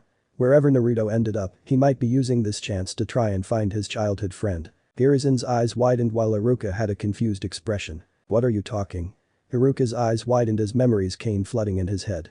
He briefly recalled seeing Naruto playing with someone, a girl, a long time ago. She would even be in front of the academy when the day was over and the two would leave together. I see, Hiruzen said sadly, a knowing expression on his face. So he told you about her? Yes. Kakashi nodded, looking down. Naruto really miss her. Of course he does. Hiruzen smiled softly as he picked up the purple star. After all, she was the first person to accept Naruto for who he is, and the two of them formed an incredible that I haven't seen in years. So then that girl from before really was Naruto's? Iruka asked. It actually did make sense, now that he thought about it. Naruto looked very excited to leave whenever the school day ended. He always assumed he was off pulling more of those pranks, but now to think that Naruto actually made a friend and it was that girl from before filled Iruka up with joy. His eyes widened in realization. Wait a second, if that girl from before was Naruto's friend, then that means Iruka looked at the starch arm. That starch arm, yes. That was a gift Naruto got from his friend. Kakashi said. On his birthday to be exact. Hiruzen added. Before she vanished 2 days later. That made Iruka silently gasp in surprise. I see, he said softly, understanding shone in his eyes as he turns to Hiruzen. Then Naruto's violent behavior from back then. That's right. The god of shinobi sighs and tilts his hat down. To be honest with you both, because of that violent behavior, Naruto was this close to releasing the 9 tails. Iruka gasped while Kakashi narrowed his eye. I know this because I and a few others saw it firsthand when he unleashed its power on our shinobi when they tried to stop him. An image of a feral Naruto covered in red chakra appeared in Hiruzen's mind. He picks up the starch arm, showing it to the other two, or more specifically showing it to Iruka. It's thanks to this starch arm that we managed to calm Naruto down and cease the 9 tails influence on him. But because of the villagers and some of the children taking it in front of him or even talking about her, it kept getting worse. And I'm one of them. Iruka thought sadly as he looked down. If I recall, or third, didn't you went out somewhere with Naruto when it started to get worse? Kakashi asked curiously. Yes. Me and Naruto had a little heart-to-heart. Hiruzen smiled. After that, he returned to being the happy ball of sunshine that we know and love, determined to finding his friend when he becomes a ninja and reach his dream. Iruka looked back at the item. So that's why Naruto was so protective of that starch arm and became the way he was. It was a gift from his precious friend. On his birthday no less. It also explained that dead look in his eyes from back then and why he was so quiet, which wasn't Naruto-like at all. His best friend had vanished. Because of it, Naruto must have been deeply hurt and saddened by it and tried to leave the village to go find her, only to be brought back. He couldn't even imagine what Naruto had gone through. The first friend he ever made, the bond he formed with her, just vanishing all of a sudden. No wonder Naruto was like that and became violent to everybody, him included. And now he's out there in the unknown and is no doubt looking for her. Iruka looks up at the sky from the window. Please be safe, Naruto. South Island. Labyrinth Zone. Music. Labyrinth Zone. Sonic the Hedgehog. Naruto held his breath as he continued to run underwater. Out of all the zones I've been through, this is probably the hardest one. He thought with a half-lidded expression. He saw a fish robot charging at him before he used his spin attack to destroy it. He'll admit though the last 2 zones he went to were interesting, especially the Spring Yard Zone, though that zone was really annoying. The Marble Zone was extremely hot, probably because of the amount of lava that was there, plus he had to underground at one point and he used his chakra to stick to the ceiling because of the lava river that was there. But he managed to get out underground and found a giant ring along with the same signpost like in Green Hill Zone. So he changed the signpost and entered the giant ring. He got the third Chaos Emerald after that and he managed to find Eggman Nega. And he had a robot that he uses to spit fire at him. But hey, it was easy and he managed to destroy it. Nega escaped again and he another one of those capsules there. He destroyed it releasing the animals and jumped to the giant ring. With the fourth emerald in hand, Naruto found himself in the Spring Yard Zone.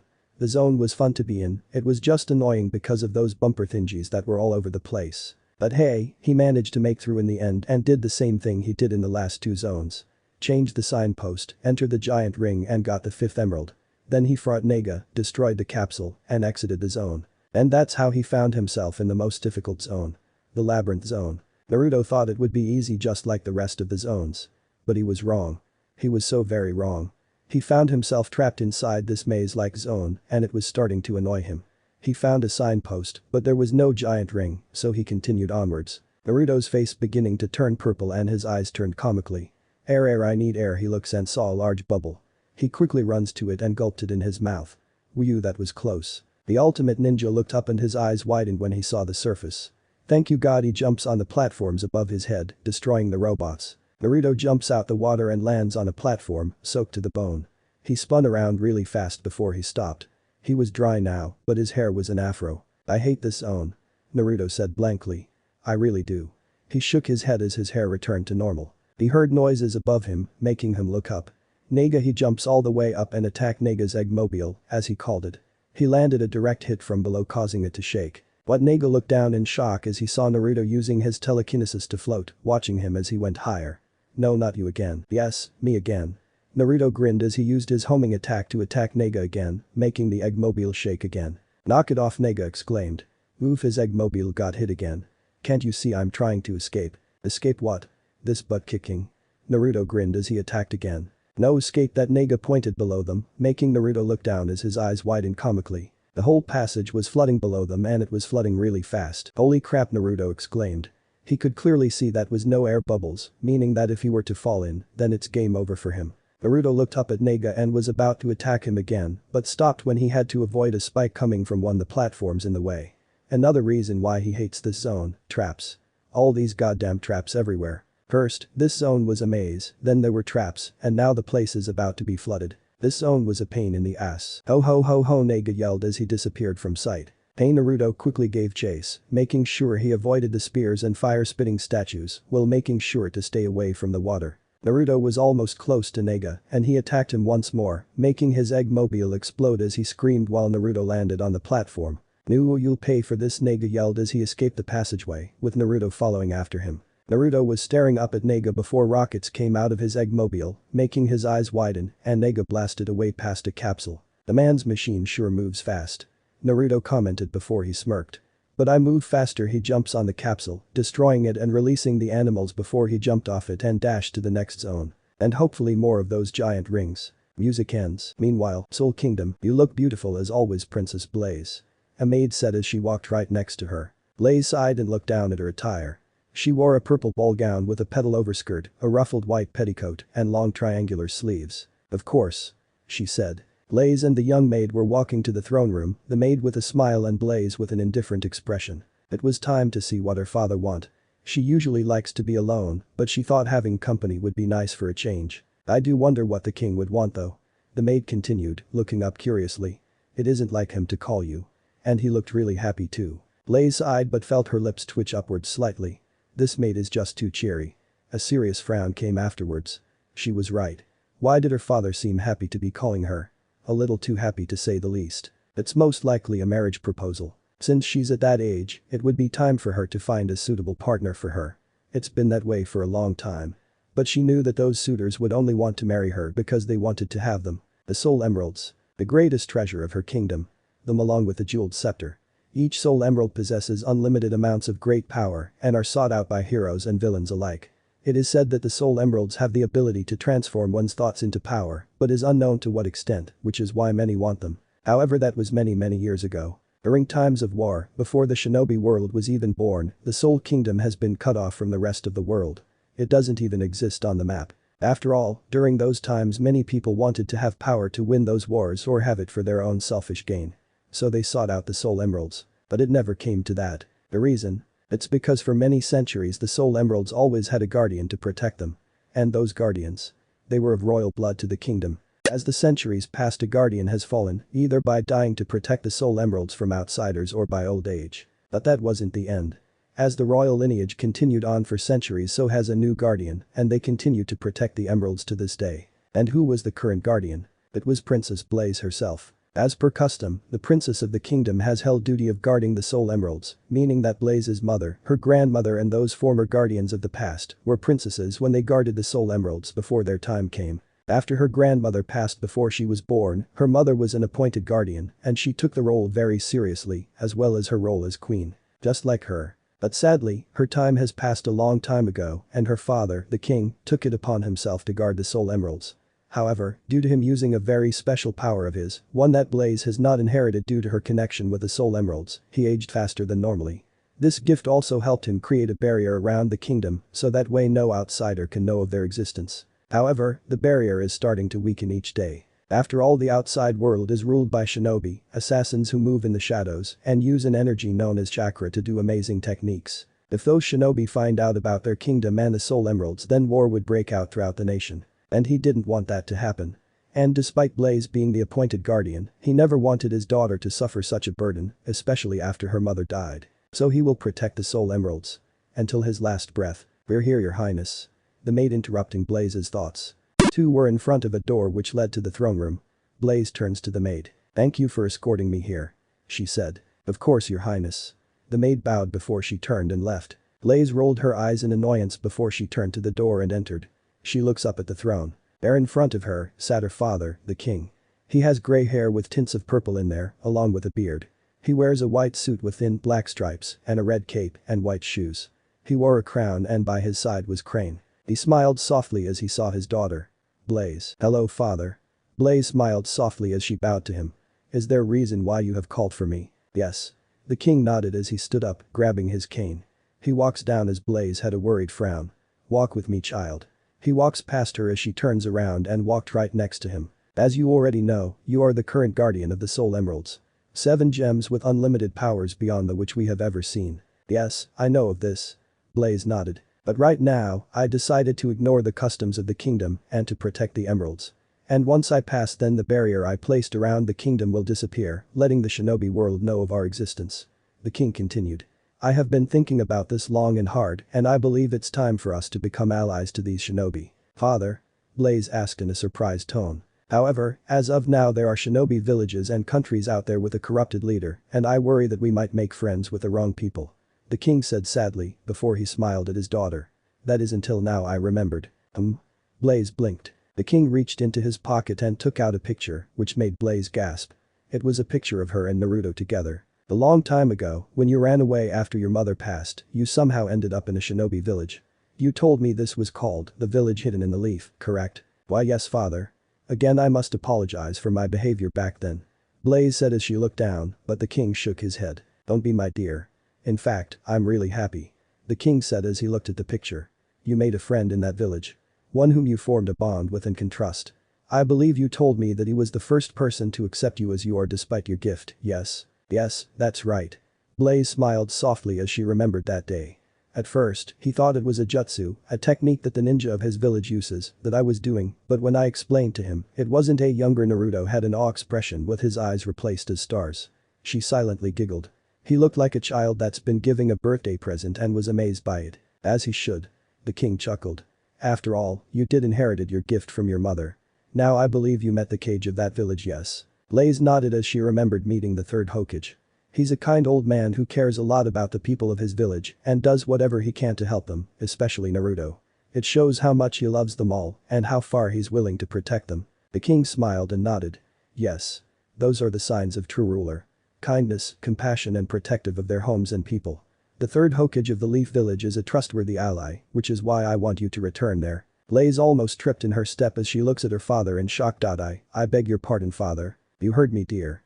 The king laughed softly. From one of our travelers in the outside world, I heard that these Chunin exams were coming up. The Chunin exams, from what I understand, is an exam where genin, who are young ninja your age, are given the chance to show their strength to see if they are worthy to move to the Chunin rank. But it's not just strength alone. They must also have knowledge and skills. Blaze had a look of understanding of that. Of course it would make sense for the exams to be based around that. Being a genin and becoming a chunin is like you're graduating. However, in order to see if you are worthy of being a chunin, they must test you and see for themselves if you have what it takes. Not only that, but he also told me that the exams would be held at the Hidden Leaf village this year and a lot of other ninja from various villages will be there. The king continued. I would like for you to go there to represent our kingdom even though we aren't part of the shinobi nations. What? Blaze asked wide-eyed. But father, what about you? You are the king, surely you can go. The king stroked his beard. You are correct about that. However, I must stay here in the kingdom and watch over the soul emeralds. Besides, he looks to his daughter and winked to her. This could be your chance to meet your friend. Blaze softly gasped at that. That's right, with this chance, she'll be able to meet Naruto again. She already started to wonder what he might be like after all these years. Knowing him, he's probably still pulling pranks on everybody and eating those ramen. She giggled softly as her cheeks turned red. The king looked at his daughter when he heard her giggle and smiled when he saw her cheeks turn to red. So he was right after all. This Naruto might be a special friend to his daughter. When shall I leave, father? Blaze asked. You can leave right now if you want. The exams won't begin until the first day of July. The king replied. Blaze nodded before she noticed that they were in the castle garden. Wow, they were so wrapped up in the conversation they didn't know where they walking to. Oh my, it seems we talked a lot. The king said as he noticed the garden. He then turns to her smiling happily. Well then, hurry along, my daughter. We wouldn't want to keep your friend waiting, do we? Blaze was silent before she went and hugged her father, making him smile softly as he returned it. Thank you, daddy, she whispered. I love you. I love you too, my dear. The king said as Blaze took off, the king watching as she does. He looks down at the picture, staring at the young happy boy with a smile. Naruto Uzumaki, to think a descendant of the Uzumaki clan still lives. He closed his eyes as an image of a younger him meeting a man with red hair appeared in his head.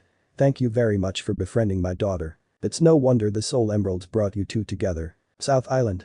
Scrape Brain Zone. Sheesh, this place is crazy, Naruto exclaimed as he dodged an incoming giant saw. The Scrap Brain Zone. Now this was the most challenging zone ever due to its many traps and a large amount of robots. Naruto quickly deduced that this was Nega's base. There were also factories all over the place, meaning that's where the robots were being made. Once he defeats Nega, then he'll blow this place up. The last zone he went to, the Starlight Zone, that was probably the most coolest zone he ever been to. All the tracks also made him go faster and faster. It was also easier to collect rings and destroy robots when he runs past them. But he did end up hitting a wall and fell on top of those exploding robots and lost some rings in process. But hey, it was still fun. He also managed to find a giant ring that were in the zone and went through them. Now he's got 6 of the 7 emeralds. Another giant ring hadn't appeared since then. So then where the hell is the 7th emerald? Naruto asked himself as he jumped to avoid a flamethrower before he destroyed more robots. I know I managed to get 6 through the secret zone. But the labyrinth zone didn't have any giant rings. Stupid maze. Naruto grabbed a few rings and slid down to avoid a giant saw. Does Nega have it? No. If he did, I would have sensed, especially when I fought him in Starlight Zone.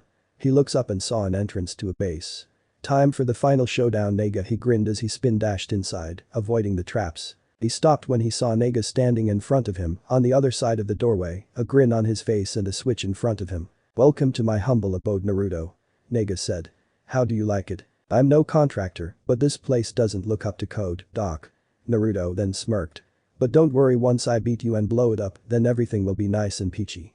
He then spin dash at Nega, but then a green energy wall appeared between the two, knocking him back. Okay, didn't see that coming. Naruto groaned. Sorry, my boy.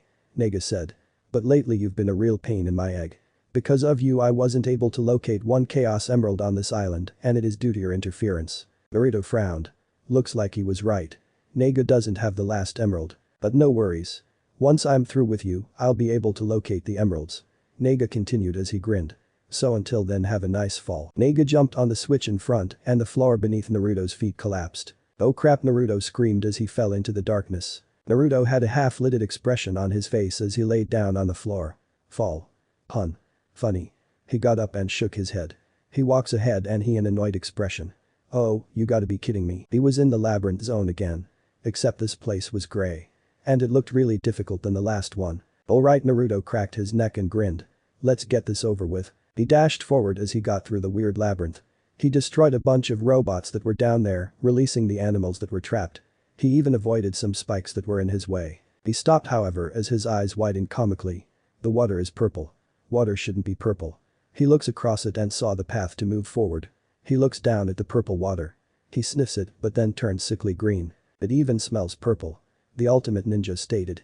And I don't even know what purple smells like. A sign aura appeared around Naruto as he flew across the purple water before he landed on the path and ran forward. As he did, he destroyed some more robots and was getting ready to get out of the pathway when the purple water started to rise faster. Naruto had no choice but to cover his breath as he was in the water. But he used his spin dash to get out of the pathway and out the water. He spat the water on the ground and shook his body. Step 1. Kick Eggman's ass. Step 2. Find a way off this island. And step 3. Take a nice long shower. The stink will come off. He said as he looked up and saw a hole in the ceiling. A smirk appeared on his face as he used his spin dash to get out underground and back up to Nega's base. Music. Finals own Sonic the Hedgehog. Where are you, Nega? Naruto asked as he made it out the fake labyrinth zone and was in the laboratory. Once he made on the edge of the platform, a force field appeared right behind Naruto. He looks behind it, eyes narrowed before he turned back around and moved forward. He screeched to a halt however when he saw an engine piston come down from above him, making his eyes widen comically as his nose touched it. He quickly jumps back just as the piston went back up to the ceiling. What the hell was that? Naruto asked in shocked. That was my engine piston. Nega's voice was heard. And now it's time I turn you into a ninja pancake. Naruto felt vibration, making him look down on the floor before his eyes widened when he saw it was slightly moving up. Whoa, he quickly jumped out of the way as two pistons came out at the same time. However, one of them had Nega inside it. He quickly used his spin dash and attacked the piston, but it quickly went back down. Hey, Naruto heard movement close to him. He looks down, saw he was standing between two large circles. One was coming up and the other was coming down. He stood in a straight stiff posture as the pistons came down on Naruto and missed him. Having trouble, Naruto? Nega asked from within one of the pistons. He laughed mockingly as the pistons returned. Get back out here and fight like a man, Naruto exclaimed as he stomped on the pistons. He heard noises coming from above him and he looked up in exasperation as he saw electric generators charging up. Of course. The generators sent 4 spark balls at Naruto as he quickly dodged them. Okay, time for me to stop playing. He held his hand out as a Chaos Emerald appeared. He smirked as he heard the pistons getting ready to come out. Chaos, the pistons came out. Control. Music ends. Time had stopped. Naruto looked to one of the pistons and saw Nega inside, grinning evilly.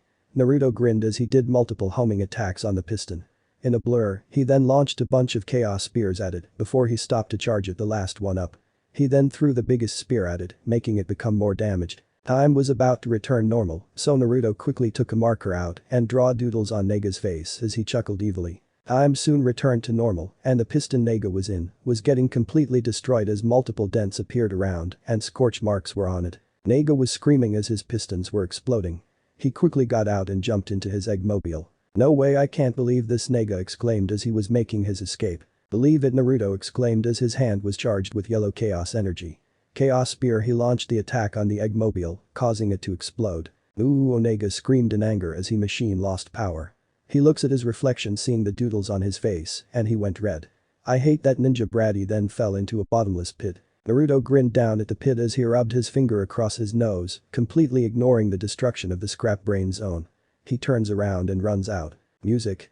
Credit Sonic the Hedgehog. Naruto races out of the destruction of the scrap brain zone before he found himself back into Starlight Zone. Then he managed to get back to the Labyrinth Zone and ram across the ocean.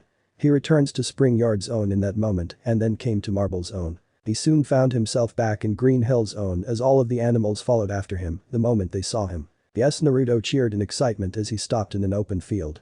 He then break-danced as the animals cheered for him. Alright, I beat the bad guy and I got my first adventure by myself. He turns to the animals. Pretty cool, huh guys? The animals cheered once more as they crowded around Naruto. He kneels to them as he began to pet them while some managed to get on his head and shoulders. Haha, yup, this deserves one great. Naruto stopped as he realized something. His eyes widened further. Aw man, I still gotta find out where the last Chaos Emerald is. Wah. Naruto trailed off as he saw the 6 Chaos Emeralds appear before him in a circle. He immediately had a vision of Sonic standing in his place, looking up at the emeralds, before it vanished. He watched as the Chaos Emeralds floated to the air above Naruto. They began to spin around really fast and in a flash of white, they vanished. Naruto's eyes widened in shocked awe before he looks around and saw lots and lots of flowers around the zone. Whoa, Naruto whistled as he looked around. This is beautiful. He looks up. I didn't know they can do that. He puts his hand under his chin. So what happens now? The Chaos Emeralds must be somewhere else by now. There was only 6 Chaos Emeralds on this island and the last one wasn't even here. On top of that, when all 6 came together, they disappeared. Which means he's gonna have to find them again. Another thing is, he's stuck on this island. Even using his telekinesis to fly home won't be it since he hasn't fully mastered it yet. So how can he?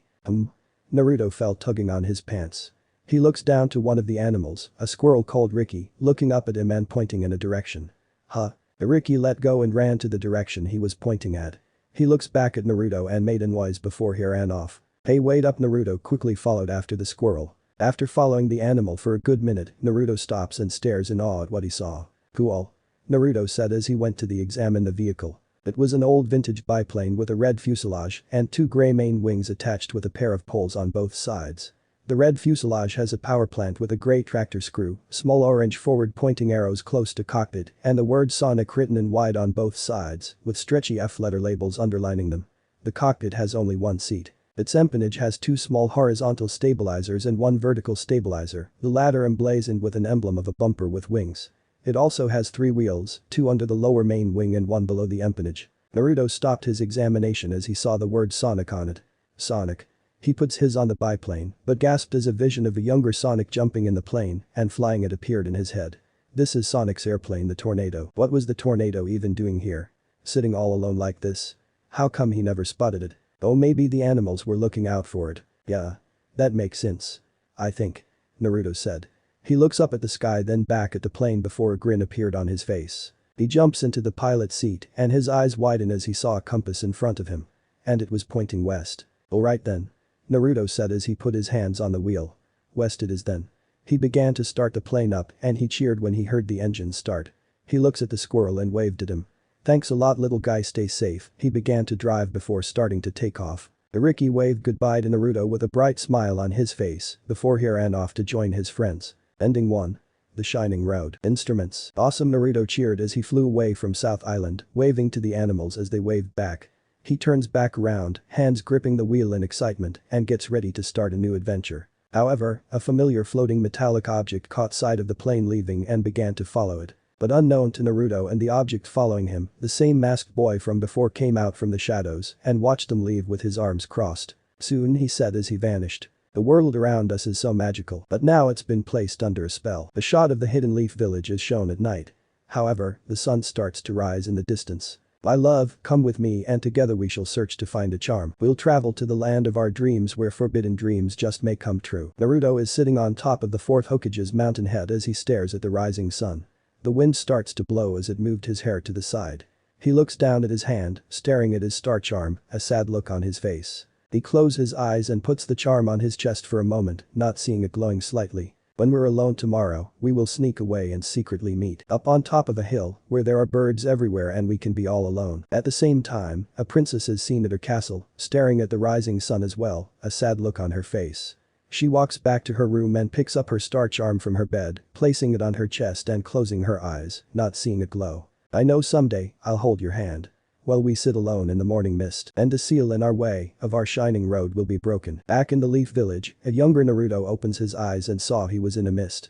He walks forward, looking around in confusion. Unknown to Naruto, the princess, who got younger also, appeared behind him and was looking around as well. They both stopped walking as they felt each other's presence. They slowly looked back at each other with surprised expressions. Naruto ended up smiling happily as he ran to her and grabbed her hand, bringing a smile on the princess's face. The two ran off together before they disappeared. Till the end of time, Naruto and the princess, in their older forms, stood back to back, eyes closed and smiles present on their faces. In their hands were their star charms. West Side Island. A young boy is seen inside his home, working on a new invention. Almost there, he said as he still messed with some stuff. A happy smile appeared. Yes, his ears twitched as he heard something outside. He looks out the window and saw an airplane. He watched as the plane made a spin and flew down to land.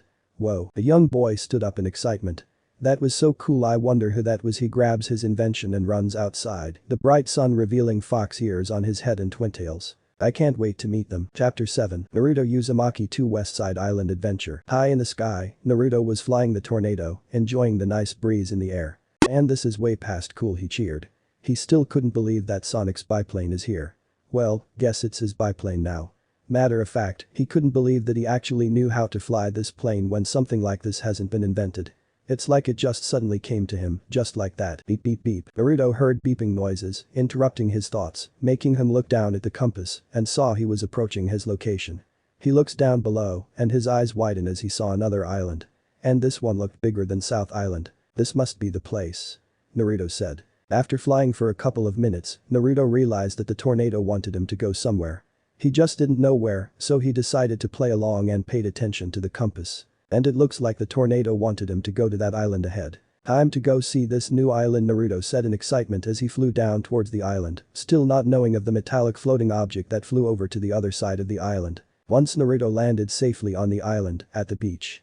He got out of his plane and he saw a sign that read, "Welcome to West Side Island." West Side Island, huh? Naruto asked as he took a good look around and saw a beautiful forest with palm trees and azure lakes. Man, this place is beautiful. Naruto commented. He looks up at the sky and saw the sunset. Especially with the sky looking like that. He gasped as he started to sense the presence of not 6, but all 7 Chaos Emeralds. All 7 Chaos Emeralds are here. Naruto said in surprise. His eyes widened in realization. The tornado, he turns to it. That's why it brought me here. But why is the 7th emerald here and wasn't on South Island with the rest? I better go find someone to see if they got the answers. He then decided to explore the place, hoping he might run into some natives here, but with no luck. In fact, the only natives around here were the little animals. The same ones from South Island. Naruto had stopped his exploration of the area as he heard his stomach growling. Damn, I've been busy having fun on these adventures, I haven't gotten anything to eat. I don't even have my ramen or chili dogs to eat. He hung his head and looks up to see it was getting dark soon. I better hurry up and get something to eat before it gets too dark. He then runs off, picking up any fruits that were near, before heading back to the beach where he parked his tornado to get some fish. Next day, Naruto yawned as he stretched his limbs out. The sun was out and it wasn't hitting his face. The reason why? Is because he is sleeping under the wing of the tornado. Today is another beautiful day, Naruto exclaimed as he got up and walked out underneath the tornado and into the sun. He pats his stomach. Last night's dinner was good, now, time to find the people. He dashes off again to explore the island. Meanwhile, on another part of the island, a young boy is seen running in the forest, trying to find the location of where the plane landed. He didn't find it yesterday, so maybe today is the day he'll find it and meet whoever landed there. I wonder where the plane landed. The boy said, scratching his cheek. He stopped as he heard someone coming, making him hide under the bushes. His eyes widened as he saw a boy who looked several years older than him. Huh? Who's he? The boy asked himself before his eyes widened. Oh, he must be the pilot of that plane. The boy hummed as he looked around. Still nothing. He then runs off really fast, shocking the child at the burst of speed the older teen has. Whoa, so cool. The little fox boy said. That older boy moved so fast, it felt like he was the wind itself. The boy quickly followed after him. Naruto hummed as he was now walking through the forest. Still no signs of any people here, only animals. South Island had no one either. He put his hand under his chin. What's going on? What happened to the humans on the islands? Naruto heard rustling in the bushes. He turns around to it, raising an eyebrow before he shrugged, thinking it was one of those animals. He continues to walk away to explore the area. The rustles continued on as Naruto walked away, making him look to the bushes from the side as his eyes narrowed. Okay, it was official. Someone was following him, though he didn't sense no intent to kill. This one was more of curiosity. Naruto sighed. Hoi, I know you're there, I can sense you. He said out loud as the rustling stopped and he heard a childish male squeak, making the ultimate ninja's eyes widen. There's a kid here. The bushes moved again as Naruto saw curious sky blue eyes staring back at him, blinking before they widened comically as they ducked back in. Naruto had a half-lidded expression as he stared at the bush before he turned to the readers and shrugged. So the kid wanna play that game? Okay, he'll play along. He turns and runs off. Insert song. Back in time, Sonic R. Naruto turns back to see if the kid was following him. The moment he did, his eyes widened. There behind him was a human boy who looked to be around Konohamaru's age group but slightly younger, around 5 or 6. But that wasn't what shocked Naruto. No, what shocked him was that the little boy had fox ears and from what he could see, a fox tail as well which he was using to catch up to him. The boy has yellow-orange hair, obviously with his ears and tail being the same color, though the tips of his tails were white. He wore short brown shorts and a yellow tank top over a white t-shirt. He wore red shoes with white toes and white gloves. Naruto took a good look into the boy's blue eyes and he saw the determination to try and catch up to him. But that's not all he saw. He saw sadness and loneliness just like how he was when he was young. Naruto smiles as he saw the boy catching up to him, though for some reason he sensed familiarity with him, which made his chest feel heavy. He ignores the feeling and decides to just have fun. He looks ahead, jumping off a bunch of pointy rocks with a fox following right behind him. He spin dash as he landed on the ground. The boy's eyes widened as he saw that. That was awesome. He grins confidently as he jumps in the air and did a spin. He stopped as he landed on the ground and jumps again, spinning once more. He landed once more before he jumped higher. He spread his arms and legs out before he finally did the spin dash. Naruto grins happily as he saw the kid do the spin dash. He stopped doing it as he was now catching up behind him. "This kid is awesome," he exclaimed as he turns back and saw a yellow spring. He jumps on it as it bounced him to another one and he was sent flying across the sky.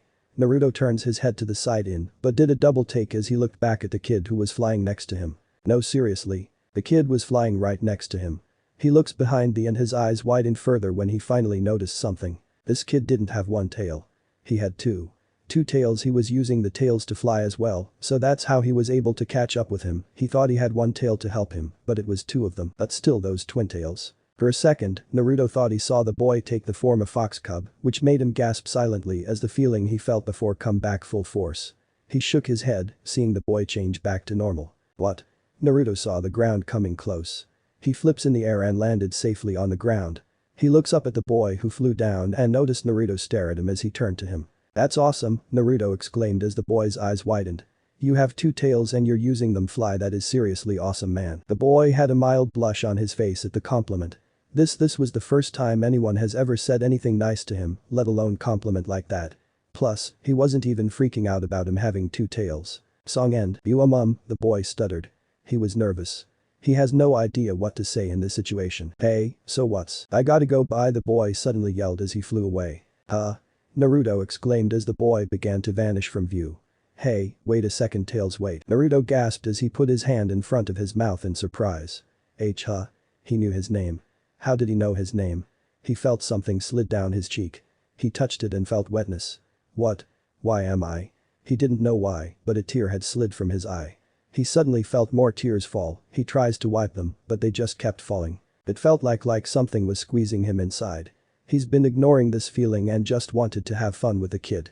But just by seeing him he just felt more and more happy and relieved to see him again, and he didn't know why he never even met him. But there is a certain kinship he felt from seeing the boy. His eyes, they were exactly like mine.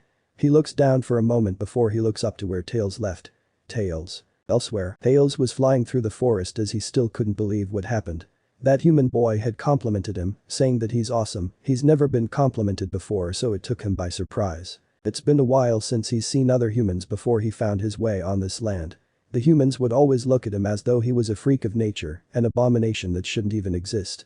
It was also the same here with the animals, and they would bully him any chance they could get. But that boy, he didn't even care about what he looked like. If anything, he looked happy, and it seems like he was having fun with him. Tails stops flying and looks down. Just before he vanished from the boy's view, he saw his face once more and saw he looked sad that he left. That boy, did he wanted to be friends with me? He asked himself. I better go and find him. He began to fly in hopes of finding the mysterious boy. He looks down below and couldn't find him anywhere, but then his eyes widened as he saw a red biplane on the beach. He flies down to where the plane is. It's the plane, the fox said in awe as he examined the plane. He's been searching for the plane since he saw it yesterday, but he got lost and decided to head home. It looks fast, but I bet I can make it go faster. Meanwhile, still nothing, Naruto muttered as he walked back to the beach. He yawned as he stretched his arms out. There really aren't any humans on this island. Not only that, I don't know how to get to the Chaos Emeralds in the Special Zone, and I haven't even found a giant ring here. I guess there's an alternate route here on West Side Island. And that kid, his thoughts went to the boy. I still haven't found him. He stopped talking when he heard something mechanical and it was coming from the beach. But the only thing on the beach was the tornado. Naruto's eyes widened comically as he realized someone was messing with his plane. Hey, he quickly runs to the beach and stopped as his eyes widened. When he realized that the tornado was on the beach and someone was messing with it, he expected to run into a torn apart plane and the bastard who was doing it taking some parts. But what he didn't expect was to find the kid from earlier fixing his plane. It looked like that he upgraded the biplane as he saw some parts added to it, making it look faster than before, plus it looks he gave it a paint job in a cool shade of blue. All in all, Naruto loved it. He walks up to the boy, watching as he continued to paint it and not noticing him. They're all finished, Tails cheered as he examined the biplane. It looks faster now. I'll say, Naruto agreed, causing the fox boy to jump in the air as he screamed in surprise. The genin held his arms out as he caught the little boy, causing him to look at him in surprise. Sorry little guy, didn't mean to scare you. He put the fox down. No, I'm sorry. The boy said as he scratched the back of his head. I didn't mean to touch your plane, it's just whenever I see a machine, I can't help myself. I hope you don't mind, but I gave it a new engine to make it go faster. I'm really sorry. Dude, why are you apologizing? You just made the tornado even more awesome, Naruto said happily as the boy had a shocked surprised expression. And great job with the color, really gives off the coolness. The boy stared at Naruto with the same expression before a bright smile appeared on his face. He was right, after all this teen was okay with being with someone like him. And not only that, but he also loved what he did with his plane. At first he thought that he might get angry at him for touching it without his permission, but instead he was excited and impressed. Yeah, I added a lot of stuff to it too, the kid said happily. You did all that? You're amazing, Naruto said in an amazed tone as the kid blushed at the compliment. The ultimate ninja walks up to him. So, how come you've been following me around? Was it because of my plane or something else? Well, not exactly. The boy said shyly before he looked down sadly, getting Naruto's full attention as he wanted to know why this kid was all alone. They always make fun of me because I like to repair and fix things, and because he grabs one of his tails and has poked his ears. Different. That made Naruto's eyes narrow. They always make fun of him. That could only meant one thing. This kid has been bullied because of his unique fox features, which made Naruto inwardly growl. If there's one thing he hates are bullies. And once he find the punks who's been bullying this little guy, they better hope and pray they don't run into him in the future. But the boy spoke up, getting Naruto's attention again. He smiled up at the human. When I saw you, you looked really cool and I followed you because I wanted to talk to you, but you got nervous. Naruto continued as the fox nodded. When you said that I was awesome, I was caught off guard, so I ran away. The boy admitted. I tried to look for you, but then I found your plane on the beach. I'd figure I'd fix it up and we could be friends. If you want to, that is. Naruto smiled sadly. So that was it. This little guy was shy to come and talk to him, and he never was complimented before, that's why he ran. He also felt sorry for him. He's been bullied all his life by the animals because of his twin tails and because he likes to repair machines. But why, he has an amazing gift, so why were they bullying him for something like that? The more he thought about it, the more angrier he gets at the bullies. Naruto also began to question on what happened to his parents, that is, if his parents were alive, that is. So then he had no one to take him in. He's been alone for a long time and never had one friend. Him and this boy were a lot alike. Well, to be honest, I wanted to be friends with you the moment I saw you. He told the little child, much to his surprise. He put his fist out in front of the fox, doing his signature smile. Nice to meet you, little buddy. I'm Naruto Uzumaki, a ninja from the village hidden in the leaves, believe it. The fox's eyes widen in awe. He's a ninja.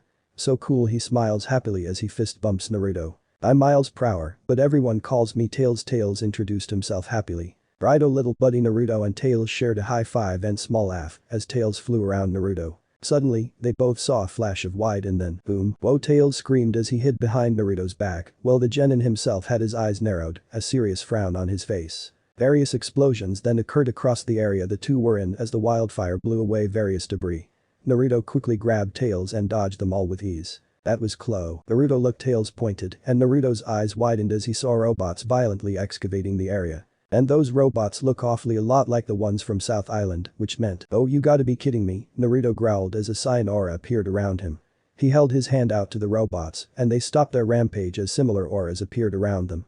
He swiped his hand to the side and sent them flying into the ocean. He saw more of them coming out from the forest and held his hand out to them, making them float in the air. He then clenched his fist tight as the badniks were squished in the air before they exploded. Naruto floated down as he turned to Tails, who had an awe expression as he looked down at the destroyed robots. Tails, are you okay? So cool, Tails exclaimed as Naruto blinked at him before grins and chuckled. The two heard something flying above them. They looked up and saw a flying metallic object going past them. That's right, my badniks, destroy everything, a familiar voice ordered as he laughed evilly as he vanished. Dr. Eggman Nega, Naruto exclaimed as Tails looked at him in surprise. You know him? Tails asked as Naruto nodded. Yeah, he's an evil scientist who wants to take over the world. But I don't understand. How the hell did he escape from South Island? Matter of fact, what's he doing here? He asked himself before realization hit him and he palmed his face, groaning in annoyance. Oh man, he must have followed me after our battle and probably learned the Chaos Emeralds are here. Chaos Emeralds? Tails asked, tilting his head. Yeah, they're these 7 emeralds that holds a lot of unlimited powers, Naruto replied as he looked down, a serious frown on his face. If given in the wrong hands, they could have the power to destroy the world, and that's why Eggman Nega wants to have them. A gasp escaped from Tails. Yesterday, I was at South Island and I learned from Nega that the Chaos Emeralds were there. But only 6 of the emeralds were there, and the last one wasn't. Naruto turned to the tornado. When they vanished, I found the tornado and it brought me here to this island, and I could sense that all 7 of them were here. I'm trying to figure out why that's possible. You know, that sounds exactly like the legend on this island. Tails said as Naruto looked at him in confusion. Legend? He asked as the cub nodded. A very long time ago, the people of West Side Island used a mysterious stone to advance their civilization and achieve prosperity. However, when those people tried to use the stone for the wrong reasons, their prosperity vanished overnight. It is believed that the kami sealed away the stone within the island's depths. Naruto had a stupefied expression. A mysterious stone. That sounded like the 7th Chaos Emerald, so it was here all along, but wait, the people from back then used the emerald to advance their civilization and prosperity. That was incredible. What wasn't incredible was the fact they were using the emeralds for their own selfish reasons, and it looked like the gods sealed it away. It looks like after the 6 Chaos Emeralds vanished from South Island, the lost 7th must have called them over here, and they're probably in the secret zone. And Nega wants to know how to get in those secret zones and get them. Naruto? Tails asked, snapping Naruto out of his thoughts. Are you okay? Oh, yeah, sorry, I was thinking. Naruto chuckled sheepishly before he turns around and walks away. In all seriousness, Nega is gonna try and find the Chaos Emeralds just like on South Island. And it looks like I'm gonna have to find them before he does. Tails, you should. I'll come along with you, Tails said happily, catching Naruto off guard. Huh? I said I'll come with you. Tails repeated. Naruto was gonna tell him no, but paused when he saw the same determined expression from earlier which impressed him. Plus he was reminded that Tails had no one to watch over him, so it'll be dangerous if he's by himself, especially with Nega around here. He's also the first and only friend Tails ever had. And besides, adventures are always more fun with friends around. So, with a grin on his face, Naruto nodded. Alrighty then, this adventure is gonna be a lot more fun, Naruto cheered as he starts to rev his feet up. Come on Tails, let's go kick Nega's butt. Yeah, Tails cheered as well as the two disappeared in a yellow blur. They left the forest and found themselves stopping on a green hill as Naruto looked around in awe. Whoa, what's this place? This is Emerald Hill's own. Tails replied as he jumped off Naruto's shoulder. Music. Emerald Hill's own Sonic the Hedgehog 2. Plains of verdant grass and beautiful beaches draw instant comparisons with South Island's Green Hill's own, but Emerald Hill's own has a character all of its own. Emerald Hill's own, Naruto repeated before his eyes narrowed as he saw spiked death traps and those badniks. Okay, let's go. Okay, Tails nodded as the two dashed off. The two journeyed across the zone as they destroyed the badniks that were in their way while also releasing the trapped animals. They crossed through a bridge as fish badniks jumped out of the river to get a bite out of them, only to get covered by a cyan aura and smashed into each other. Naruto wasn't so surprised as he saw rings scattered here as well, so he and Tails picked them up. Hey Tails? Naruto asked as he ran through a loop. Yeah? Tails asked as he did a spin attack and destroyed a monkey badnik. Do you know any way to enter a secret zone here? The what zone? A secret zone. Naruto threw a kunai at a badnik before he jumped on a spring and landed on a floating platform, grabbing the rings that were there and jumped off before moving on as Tails flew next to him. It's where I found the Chaos Emeralds back on South Island. However, in order for me to get there was these giant rings that was like a portal.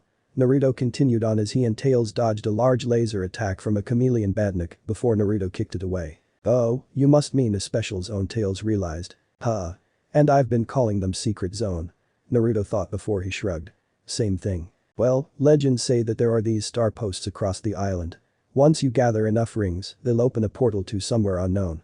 Tails explained before he squeaked as Naruto grabbed him and jumped over a bunch of spikes. Star posts, the Leaf Genin said, letting the term roll off his tongue.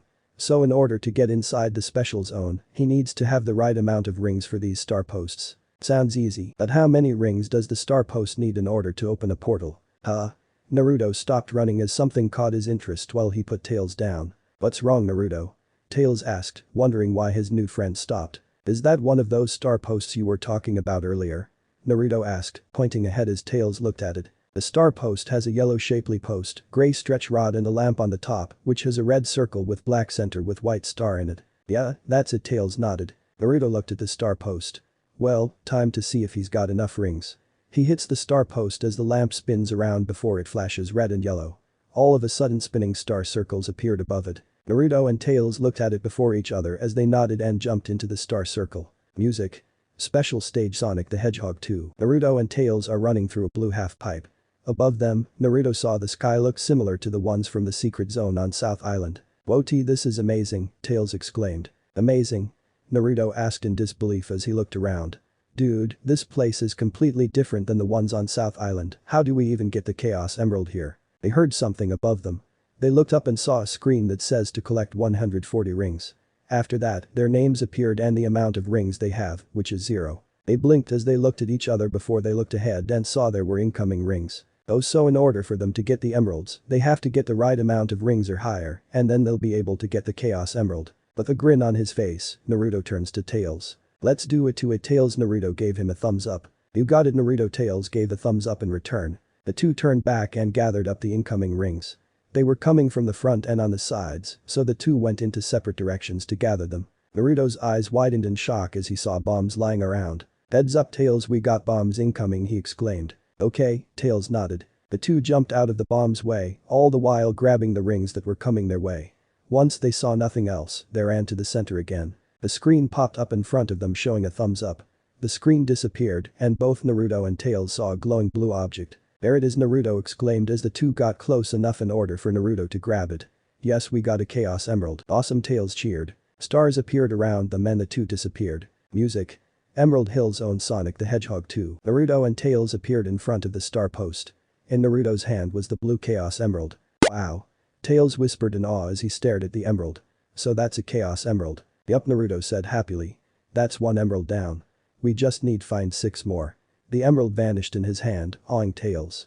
"Come on, little dude, this adventure is just getting started." "Okay," Tails nodded happily. The two continued their journey across the zone before Naruto saw one of those capsules that was on South Island, which made him narrow his eyes. "Damn, we've only been here for a day and he already captured those animals." "Hey, what's that capsule?"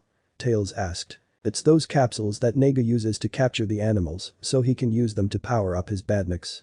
Naruto explained as he jumped and landed on the capsule. Once he did, the capsule exploded and the animals escaped as they cheered happily. Music ends. "And if this is like what happened on South Island, that means that those capsules are across the zones here," Naruto said as he and Tails walked now, not noticing the brown smoke in the sky and them entering a new zone. "We better find them and set those animals free. Is there anything else?" Tails asked curiously before he looked around. "Yeah, Dr. Nega has probably made some factories around here as well like on South Island," Naruto stated. "Like this place?" Tails asked. That made Naruto stop walking as he looked around. The two of them were now in a chemical factory. There were tubes around as they were filled with blue liquid. There was also floating platforms around. "Yup." Naruto deadpanned. "Just like this place." He sighed before he grinned. "Well, time to tier this." He took a good closer look at this zone before naming it. Chemical plant zone down. Right. Tails grinned as well before his nose began to twitch because of the smoke. Achoo. Less. Poof. You?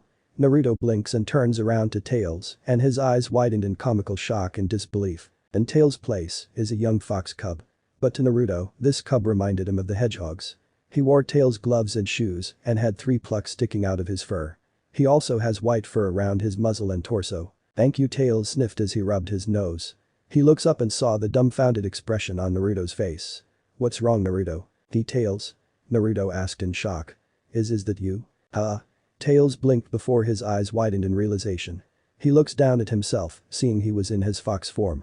"Wow, you're a fox," Naruto said with an awe look as he looked at Tails up and down, noticing that he was shorter than the hedgehogs from THR last time he saw them. "Why yeah," Tails muttered softly, which Naruto noticed. "What's wrong? Remember when I said on how I was different from everyone else?"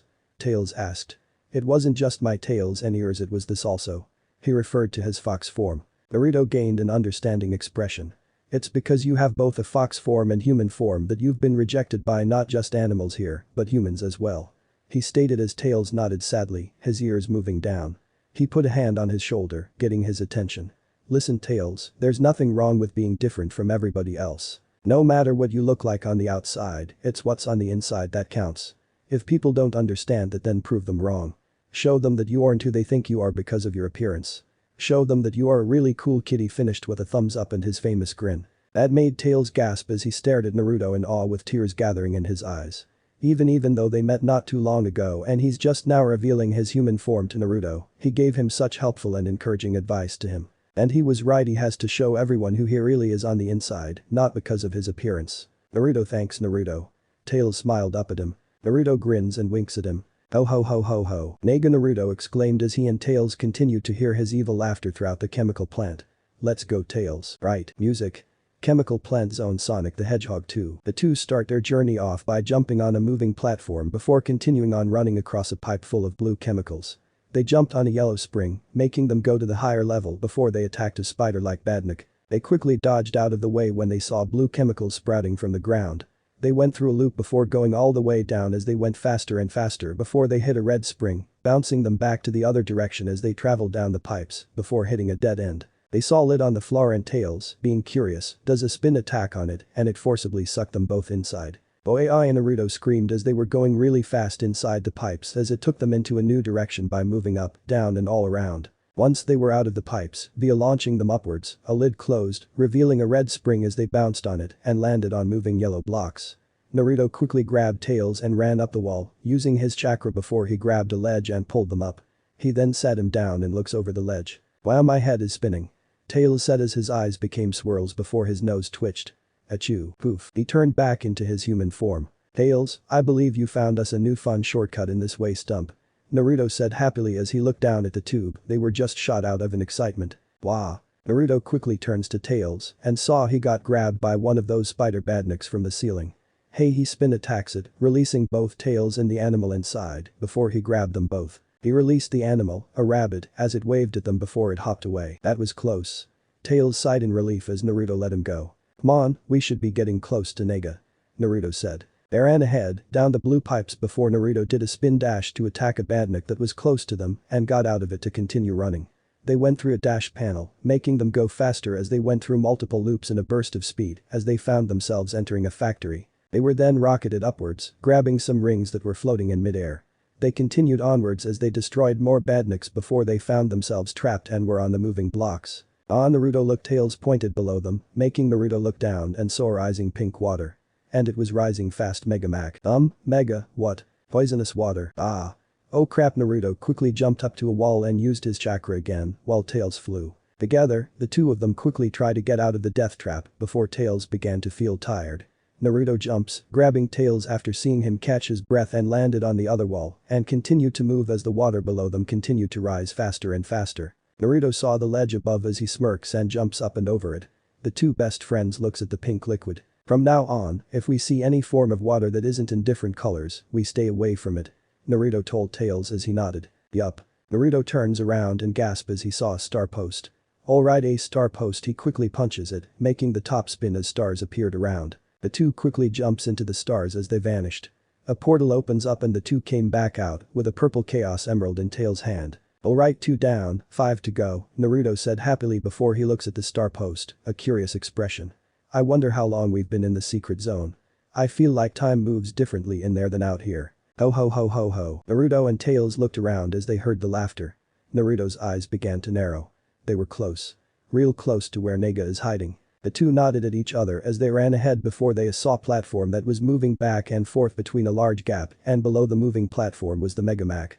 Naruto used his Spanish pesetas to travel across it while Tails flew right beside him. As they made it to the other side, they quickly dash ahead, running through a dash panel as it made them run a wall and through a loop as they collected nearby rings and destroyed the badniks. Once they were outside the factory, they saw Eggman Nega up ahead, riding his Eggmobile, only it had a tube-like crane on it.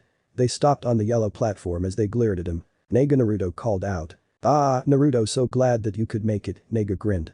Do you like what I've done with the place? Hell no, how did you even escape from South Island?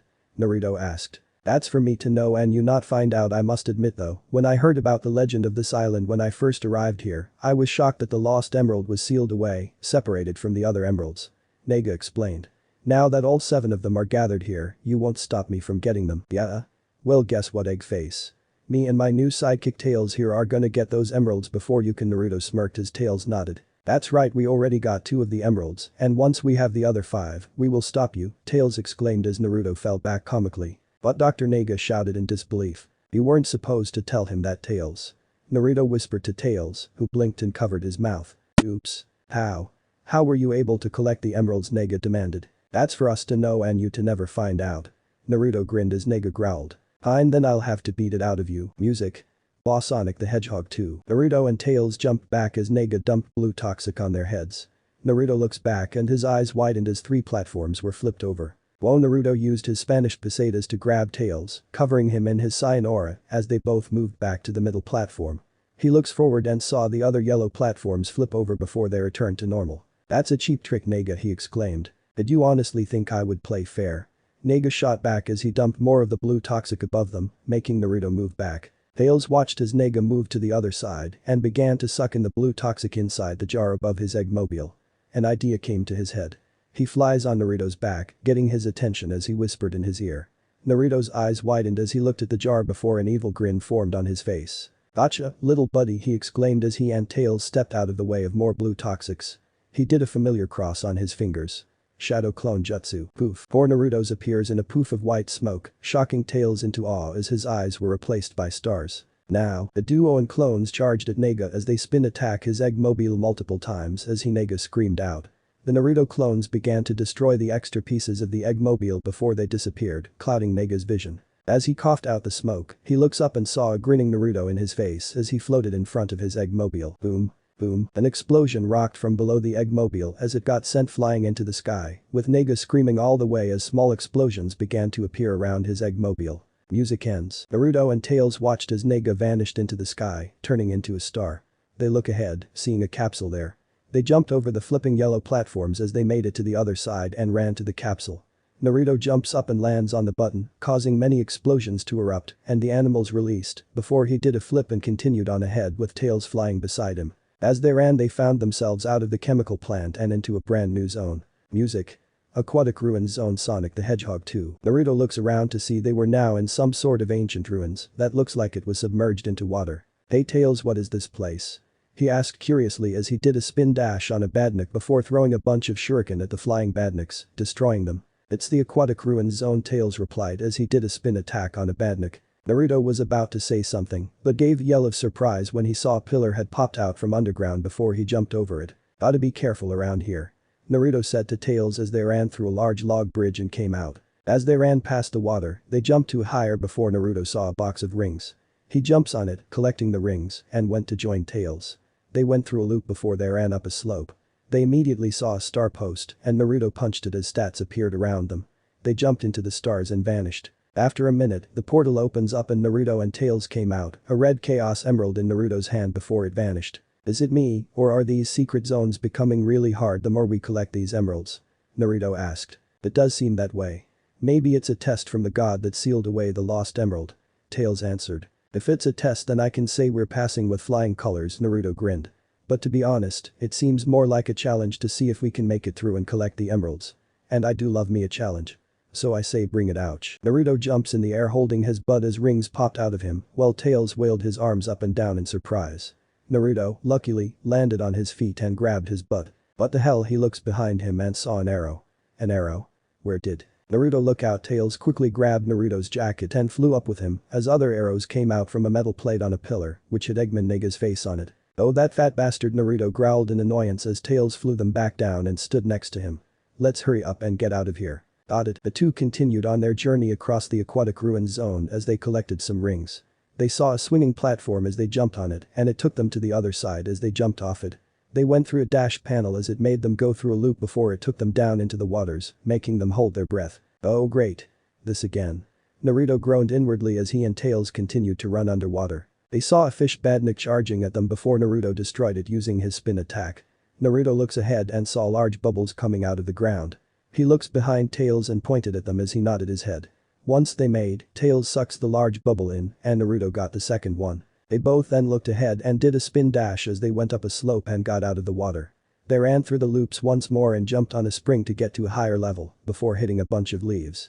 They landed on a platform and continued on ahead before they fell down. As they saw the capsule and was running to it, two big pillars suddenly came out from the ground, blocking their way. "Hey, what's the big idea?" Naruto asked. Naruto look. Music. Sonic the Hedgehog 2. Naruto looks up and his eyes widened as he saw the eggmobile, and it had large hammer. But what shocked Naruto was that there was a badnik that looks exactly like Nega. The badnik pounded his fist on the eggmobile as he pointed at them and sat back down. He moved the eggmobile to the totem and slammed the hammer down on it, making it shake as an arrow shot out of it, making the two jump. Naruto glares at the robot as it moved to the other totem. "Hold on, Tails. This will only be a second," he said. He runs to the other totem before he reached into his pocket, taking another paper bomb. He jumps off the totem and landed on the eggmobile. The badnik eyes widens comically as Naruto slapped the paper on his body before he jumps off. The badnik wailed his arms as he saw the paper was fire before he turns to the readers and waved goodbye. Boom, music ends. The explosion completely destroyed the badnik along with the eggmobile and its attached hammer. The totem soon went back underground. Naruto and Tails watched as the destroyed eggmobile crashed in front of them. Well, that was easy. Naruto said. Tails agreed. Let's continue on. Naruto continued. The two ran forward as they jumped on a capsule and ran off to the next zone. As they did, they noticed how it began to get darker and darker the more they got to the zone. Before Naruto could say anything, he and Tails saw neon lights in the distance. Once they reached a cliff, Naruto's jaw dropped comically. Awesome, music. Casino Night Zone Sonic the Hedgehog 2. There before them was a huge casino city filled with neon lights. He saw buildings, which gave off electrifying colors. He looked further and saw this casino city had skyscrapers as well. There was also many decorations on some buildings which words on them. Hey Tails, where are we? Naruto asked curiously. We're in Casino Night Zone. Tails answered. Fitting name. Naruto said as he saw how dark it is in this zone. Oh man, this place looks like fun, come on, let's go explore. Right, Tails laughed before a feather touched his nose. Achoo, poof. Tails appears in his fox form while Naruto deadpanned at him. Dude, you gotta control that. Tails laughed sheepishly at that, but Naruto just grinned. Let's go win some rings. Music ends. Hidden Leaf Village. Training Ground 7. Sasuke and Sakura were on their training ground, waiting for Kakashi to come. Gee, it's only a day and we still haven't heard anything about Naruto. Sakura said. I hope he's okay, wherever he is. Sasuke didn't say anything but deep down, he was worried about their teammate as well, even though he wouldn't say it nor admit it. Yo. Kakashi walked up to them. Kakashi-sensei, has there been any word on Naruto? Sakura quickly asked. Did you find out where he is? Calm down. And no to both of your questions. Kakashi said. Naruto is still out there somewhere and we already made sure to send out notices to let our allies outside the village know if they seen him or not. But he could have just written us a letter, right? Sakura asked. If he did, we would have it by now. Kakashi said as Sakura looked down. What about the one who sent him away in the first place? Sasuke asked. And Kakashi put a hand under his chin. Well, we're still working on that. I had a theory on that same person which I shared with the Hokage and he shares that belief as well. So whomever it was that sent Naruto away is either long gone or is facing Naruto right now as we speak. That made Sasuke narrow his eyes while Sakura gasped. However, knowing Naruto, wherever he is, he's probably out there trying to find his friend in training. Kakashi chuckled. After all, he is the ultimate ninja. That made Sasuke scoff while Sakura chuckled and sweat dropped. Kakashi clapped his hands. So until Naruto comes back from his little vacation, we will still be doing training along with a few D-rank missions. That made his students groan at the mention of D-ranks. Now, this is only until Naruto comes back. But for now we'll be doing training. Okay, so what's the training? Sakura asked. Kakashi chuckled as he took out a gold ring before twirling it around his finger. Take this gold ring away from me. The two looked surprised. But sensei, isn't that Naruto's? Sakura asked. Nope. It's mine. Kakashi replied, much to their surprise. Believe it or not, I found some yesterday after telling the Hokage about the mission and Naruto's disappearance. When I went home, I saw them floating above my house so I decided to grab them. Sakura said as she turned to Sasuke, who only shrugged his shoulders. Now, let's begin. Kakashi said as they took fighting stances. Hidden Leaf Village. Hokage residence. Inside his office, Hiruzen couldn't help but stare at the lucky charm that was on his desk, a sad smile on his face, as memories of Naruto entering his office happily while holding hands with a blaze flashed in his mind. It's been 7 years. 7 long years since Naruto last saw her. 7 years since he's been trying to find her. Hiruzen looks up at the picture of Minato. Minato, you and Kushina would be so proud to know how much she means to Naruto and what he's willing to go through to find her. He stood up and walks up to the window, looking up at the sky. Blaze, I don't know where you might be right now or what you're doing, but I do know this: the bond you and Naruto share will bring you both together. And I feel that day is coming. Elsewhere, with Blaze. On board a ship, Blaze gave a soft sneeze. She's wearing a purple midriff top and a shower, which was white on the top and dark purple on the bottom. She wore shoes, which was purple on the sides while the top was red, while the center was opened up. She wore gloves and pink bracelets. She had her hair in a ponytail. She also had on a purple backpack. It's been a day since she was out at sea. She was currently on her way to the Land of Fire, the location of the Hidden Leaf Village. Blaze sniffs and blinks. Was someone talking about me? Say kid. Blaze turns around and saw the captain, a man around his early 50s. He had a green mustache and matching colored hair. He wore a simple white shirt with a brown jacket over it and black pants. He also wore a hat fit for a captain. "It's rare that I have kids your age on my ship by themselves. Where you heading?" he asked curiously. "To the Land of Fire, Captain." Blaze replied as the captain's eyes widened in surprise. "Land of Fire? One of those ninja countries?" "Yes." Blaze smiled softly as she looked at her reflection in the water. "I'm heading there so I can meet an old friend of mine." The captain's eyes widened further before he chuckled. Most people here on his vessel would like to start a new life somewhere or want to go on an adventure. But this one, she wants to head to a ninja country because she wants to meet a friend she hasn't seen in who knows how long. "Well, it could take a while for us to get there, so until then enjoy the ride, kid." The captain left. Blaze watched as he left before she turns back ahead. "Naruto, I'll be there soon. West Side Island. Metropolis Zone. Music. Boss Sonic the Hedgehog 2. Hold still you brats." Naruto and a humanized Tails quickly jumped out of the way as they dodged another set of Nega's drones before Naruto used his homing attack on him, landing a direct hit. The two were currently in the Metropolis Zone, Eggman Nega's very own capital city. After going through the Casino Night Zone and winning lots and lots of rings as they journeyed there, they came across a furious Eggman Nega in that zone after they destroyed one of his egg robos. Once they fought him and released the captive animals, they continued to follow Nega through Hilltop Zone, which was basically near a volcano where earthquakes happen very few moments. They beat Nega there and chased him through the Mystic Cave Zone, a deep underground cavern of the mountains, where he's been digging underground in search for the rest of the Chaos Emeralds, which made Naruto laugh at him because he didn't know about the special zone. After going through various routes across the cave, they found themselves falling into a deep dark pit. But what they didn't know was that they were heading into an unknown zone, which Tails called the Hidden Palace Zone. They explored the place a little bit, enjoying the amazing scenery as they saw glowing green emeralds, which oddly enough looked like the Chaos Emeralds, but bigger. But the exploration came to an end when they saw Nega and attacked him. They gave chase once more before they learned that the underground passageways of Mystic Cave Hidden Palace led out to sea as they found themselves in Oil Ocean Zone, scaling slimy oil refineries off the coast of West Side Island. The two immediately knew that this was Nega's doing. So they traveled through it, going through many obstacles that were in their way and trying to not slip on the oil or not fall in it. They eventually made their way to Nega and fought him.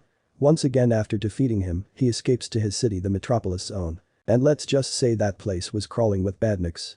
But Naruto and Tails took care of them all. Now, here they are. Fighting against Nega, only this time he put armor around his Eggmobile to keep them from damaging it. "Sheesh, Egghead, you need to chill," Naruto mocked after dodging another one of those drones before he kicked one and it turned into an image of Nega in his Eggmobile, making him attack it as it disappeared. "You get even more angrier, then you're gonna get more wrinkles." "RRR silence," Nega roared as he rushed at Naruto as the drones kept circling around him. "Now Tails," Naruto shouted. Bright Tails got into his spin dash as he charged below the uncovered Eggmobile as he attacked it, make it shake. "Stop that," Nega yelled as he turned to attack Tails, but screamed when Naruto attacked him using multiple homing attacks, dazing the mad scientists for a moment. Naruto and Tails soon grinned as they did a spin dash together and charged at the Eggmobile and knocked it back into a wall. The drones and armor around the Eggmobile exploded before there was nothing left, making Nega angry. Music ends. "This isn't the end," Nega yells as he flew away. "Don't think so," Naruto exclaimed as he and Tails gave chase. They jumped on top of a capsule, releasing the animals before they exited Metropolis Zone. They look up in the sky and saw Nega flying up to a giant flying fortress. Naruto's eyes were narrowed while Tails' eyes widened.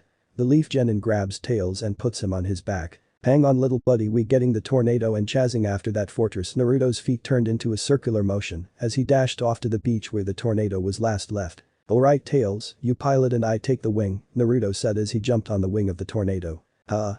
Why you want me to fly it?" Tails asked in a surprised tone. Of course, Naruto grinned as he gave him a thumbs up and wink. "You say you're good with machines, right pal? And you fixed up a tornado, so how about I give you the honors of flying it?" "Oh really?" Tails asked. "Yeah, I trust you buddy," Naruto smiled happily, making the fox boy gasp in surprise. A full-blown smile soon appeared on Tails' face as he jumped into the pilot's seat. "Alright, leave it to me." The tornado's engine began to start and in a moment it took off flying high above the sky of West Side Island at a very fast speed. Music. Sky Chase Zone. Sonic the Hedgehog 2. Yahoo! Naruto cheered. "Way past cool, at this rate we'll be able to make to that flying fortress in no time." "Naruto, badniks up ahead, be careful," Tails called out. Naruto looks ahead, seeing a whole bunch of flying badniks and grins in excitement. He does a spin dash and jumps off the wing as he did a homing attack on the badniks close to him. He landed on a turtle badnik as he kicked the smaller one off. He grins again as he did another barrage of homing attacks on the badniks that charged at him. He stood on top of a eagle-like badnik and rode on it before he jumped off as it crashed into the other badniks. Yeah, perfect score. Naruto cheers in the air as he did a flip and landed on the wing of the tornado. He looks back at Tails and wags a finger as Tails frowned at him. "See pal.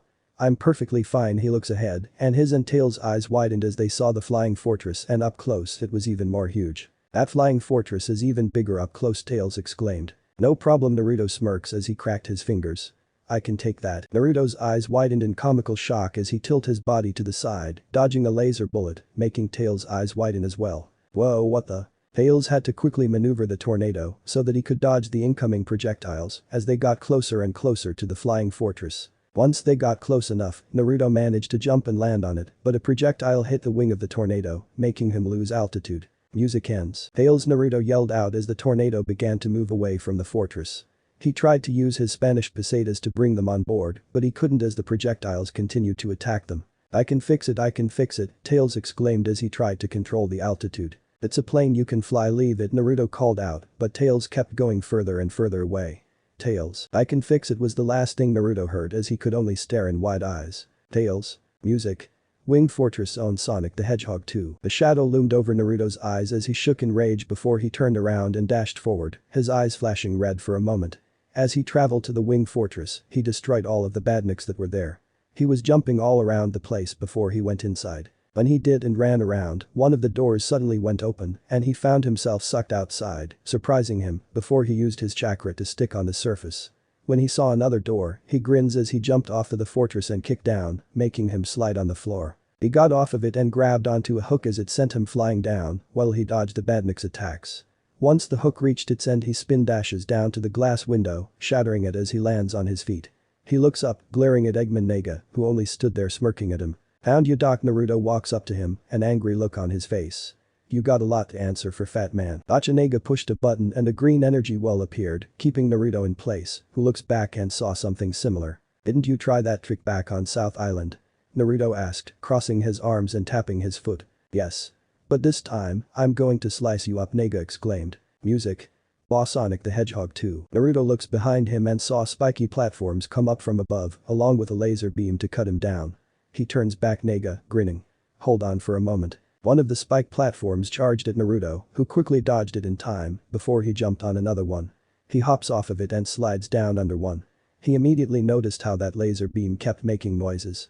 He looks up and saw it was glowing blue before the laser beam fired. He also noticed how it was traveling towards him, making his eyes widen as looked around for any sort of escape. But there wasn't even enough room for him to dodge it, so he had to back up until his back touched the green force field. He looks up at the laser before he saw the laser stop, making him grin. He does a homing attack on it, making it crack, before he used his Spanish pesetas on one of the spiky platforms and threw it at the laser, making it along with the spiky platforms to explode. Naruto heard Nega's laughter and he turns to him, seeing he was going down. The force field disappeared a couple seconds. He grit his teeth before he destroyed the control panel using his homing attack and glares at it. "That's for Tails. You knock him down, I send your fortress falling." Naruto jumps down the hole. Nega escaped too. He was now outside and he looks up, seeing Nega flying away in a rocket. Eggman here runs off but stops and watched as Nega flew away. Music ends. "Shit, I'm going down with the ship." Naruto looks back and saw Tails smiling up at him in a fixed tornado. A bright smile appears on his face. "Tails," he hops on the wing. "You're okay. I told you I could fix it." Tails laughed. "Alright, you the man, lil bro," Naruto exclaimed. "Haha, thanks." Tails smiled happily. "Now let's get Nega." Naruto pointed at the flying rocket. "Thrusters engaged." Tails exclaimed. The tornado began to catch up to the rocket as it reached higher and higher to the sky. The duo began to feel the tornado shake. "Naruto, I can't keep it up, the thruster is giving out," Tails told him. "Don't worry, leave the rest to me," Naruto exclaimed as he jumped up and grabbed onto the wing of the rocket while Tails flew back down. The Leaf Genin's eyes widened as he saw they were heading into space. "You gotta be kidding me." He took a deep breath and held it in as they left Earth's atmosphere and into space. Holy crap, Naruto had his eyes widened comically as he saw a massive metallic orb. What the hell is that? A space station or something? It almost looks like a large weapon. How long has Nega been working on that? He gained a deadpan expression as he saw Nega's face on the space station. It's so modesty designed too. Naruto's eyes were narrowed as they began to board inside it. It doesn't really matter to him anyway. He'll just have to break it down just like he did with Nega's other toys. But first. Naruto gave off a big gasp as soon as the rocket landed inside the space station and he let go of the wing. He looks up and saw Naga running away, making him shake his head as he stood up and walked after him. You know what? Tails is fine, and from the looks of things I'm gonna be here for a bit, so I'm not in a hurry. Naruto spoke up, putting his hands behind him. I'm still gonna kick your sorry ass for trying to kill me all those times and for what you did to the animals. Naruto looks out at the window in awe as he saw the earth down below. It was amazing. No, it was beautiful. So that's what his home planet looks like from above. Oh man. Naruto whispered. Such a nice view. If this place wasn't used for evil, it would have made a nice little tourist attraction. Wahahahahaha. Naga's laughter erupted from the speakers. Welcome to my death egg, Naruto, and to your doom. Death egg, huh? Naruto asked as he entered a room and the door closed behind him. Better name than Scrape Brain, so I'll give you that. He looks at the wall and saw Naga's face on the TV screen as his expression turned half-lidded. So this is why you wanted the Chaos Emeralds, to power up this thing. Where the hell did you even get the money to buy this stuff? Hate to see what your bills are like. Joke, well you still can, Brat, Naga exclaimed as a grin formed on his face. I've been properly prepared for this moment. Music. Death Egg Zone Sonic the Hedgehog 2. Naruto rolled his eyes. Now where have I heard that before? Thud. The loud noise behind him made Naruto jump in the air as he looked back. He looks back and saw a big silver metallic spiky ball. The ball soon began to take shape as it started to get bigger in a humanoid shape, revealing it to be a badnik. Naruto's eyes widened as he saw that this badnik looks exactly like him. It had his spiky hair, though it was razor sharp, and it looked like a mohawk. It had his whisker marks though, it didn't have a mouth. It also had glowing red eyes as it glared down at him. Naruto moved back to dodge an incoming punch as it made a dent into the wall before moved to the side and stared at it in disbelief. Okay. A super badnik that's modeled after me. That's not creepy at all. Naruto commented. Hey, he jumped out of the way to dodge the badnik spin dash. That's my thing, copycat. He moved to the side as the badnik charged at him. This thing's got some raw power, doesn't it? But that means it lacks speed. Let's see you copy this. Naruto grinned as he did his signature jutsu. Shadow Clone Jutsu. 3 Narutos appear as they charged at the badnik just as it did spin dash at them.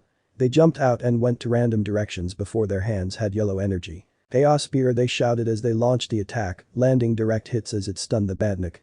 They grinned to each other as they did a homing attack, making dents appear around it. The badnik got out of its stunned state as it charged at them, destroying the clones.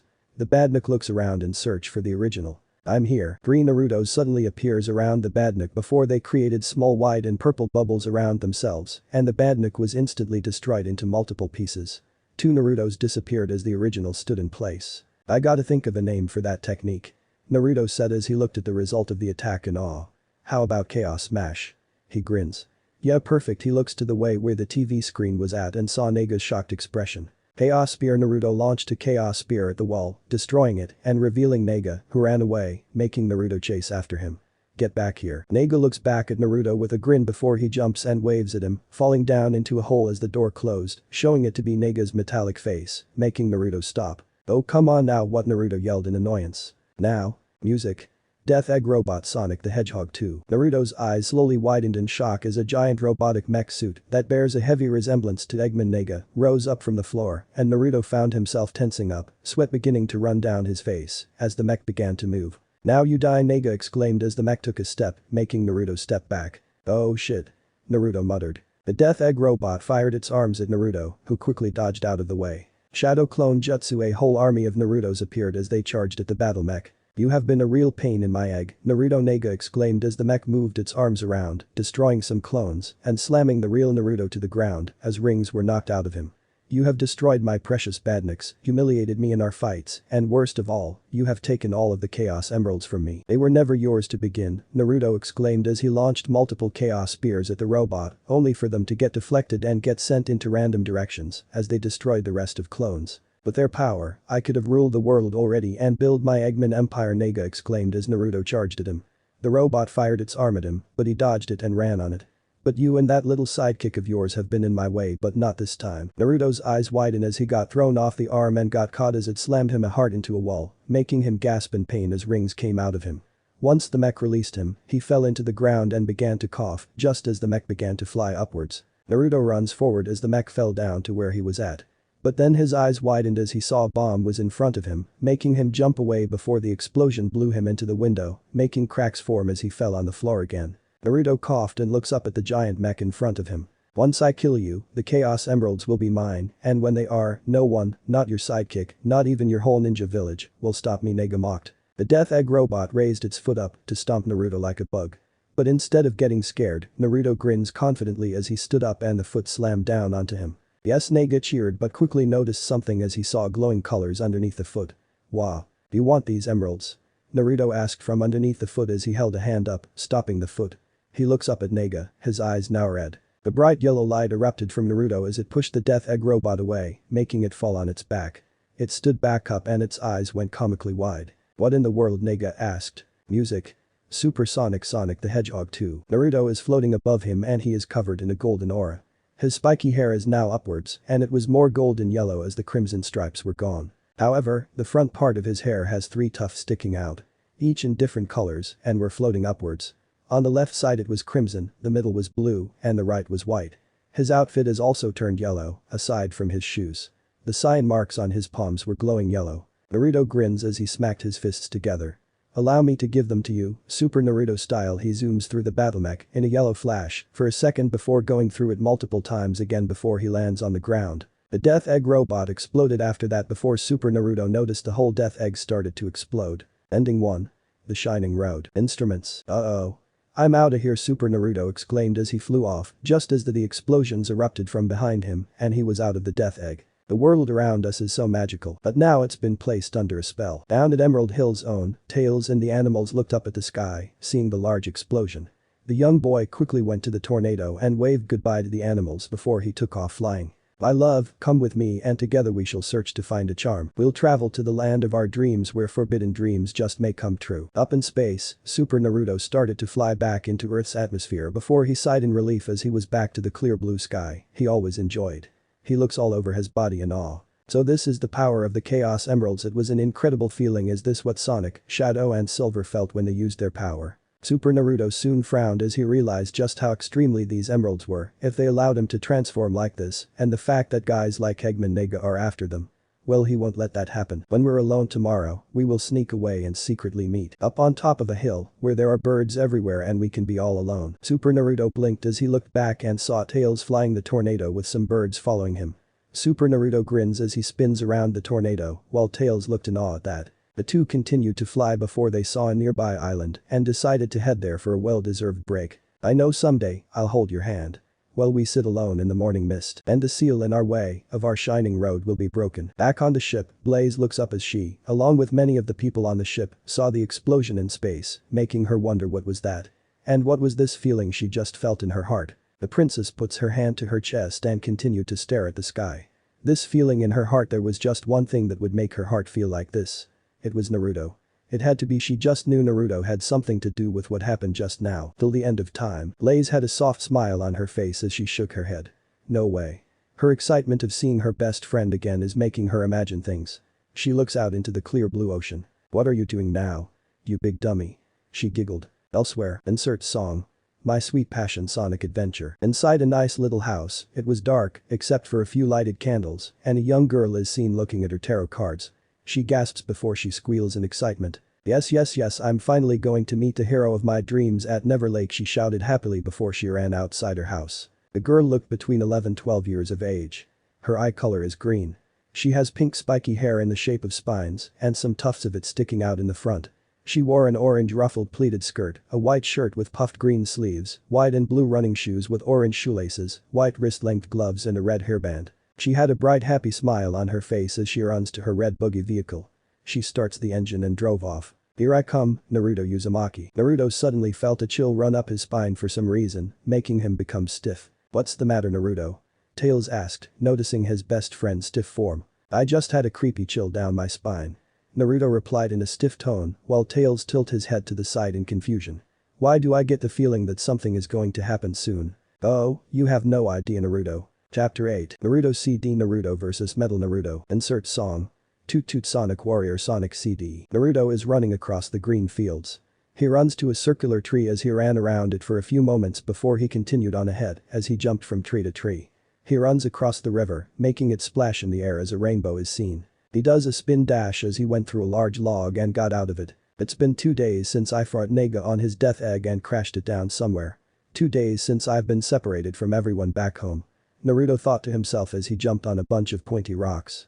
I wonder what they're doing right now, they're probably worried sick about me, especially the old man. The ultimate ninja continues to run ahead, thinking on the days that passed after him and Tails had been on that island after the battle. Him and Tails had taken a little break and decided to talk some more. Well, Tails mostly asked him questions on the things that he were able to do and what his village was like. Tails went starry-eyed as he listened to the tales Naruto told him. When he asked him if he could learn chakra, Naruto would have been happy to teach him everything, but it would take years to learn it and Tails haven't gained access to it. But he didn't mind. After all, he was able to keep up with him using his tails and he does have the gadgets he invents, making Naruto laugh. Naruto runs up a tall mountain as he reached the top. He looks up with a surprised expression as he saw a small planet that looked metallic and saw it was attached to a chain. Normally, Naruto would be awestruck. But seeing a planet on a chain didn't sit well with him. Okay, from what Tails told me, little planet shows up here at Never Lake only once a year. Naruto said as he stared at the large planet before looking at the chain and following it. So why is it chained to a mountain? And who would, oh come on? Naruto twitched his eyebrow in annoyance. On the mountain is a carving of Eggman Nega's face and the chain is attached to that face. Of course he would be responsible for something like this. He said as he got ready to run. Now let's see what he's up to this time. Wait a second, song stops. For some scary and bizarre reason, Naruto felt a chill running down his spine as he heard that voice. The voice sounded like a girl, but to Naruto it sounds very familiar, which is impossible since he doesn't know who that voice belonged to. Naruto looks down and saw said girl climbing up the mountain to get to him. She has pink hair, with a spiky hairstyle similar to his own, but tufts of it sticking out. She also has bright green eyes. That's Sakura, Naruto thought before he shook his head. No way was this girl Sakura, despite the resemblance to each other. Plus, Sakura had a big forehead and was flat as a board. If Sakura heard me say that she would literally kill me. And this girl, why does she look familiar to me? The girl sat on a cliff that was big enough for her, wiping the sweat off her head. Phew, she looks up at Naruto, smiling in excitement. Hi, my name is Amy, Naruto suddenly cried out happily, much to her surprise. He blinks and gasps as he placed his hand in front of his mouth. Where the hell did that come from? First Eggman, then Tails and now her. How does he know these names already when he never met them?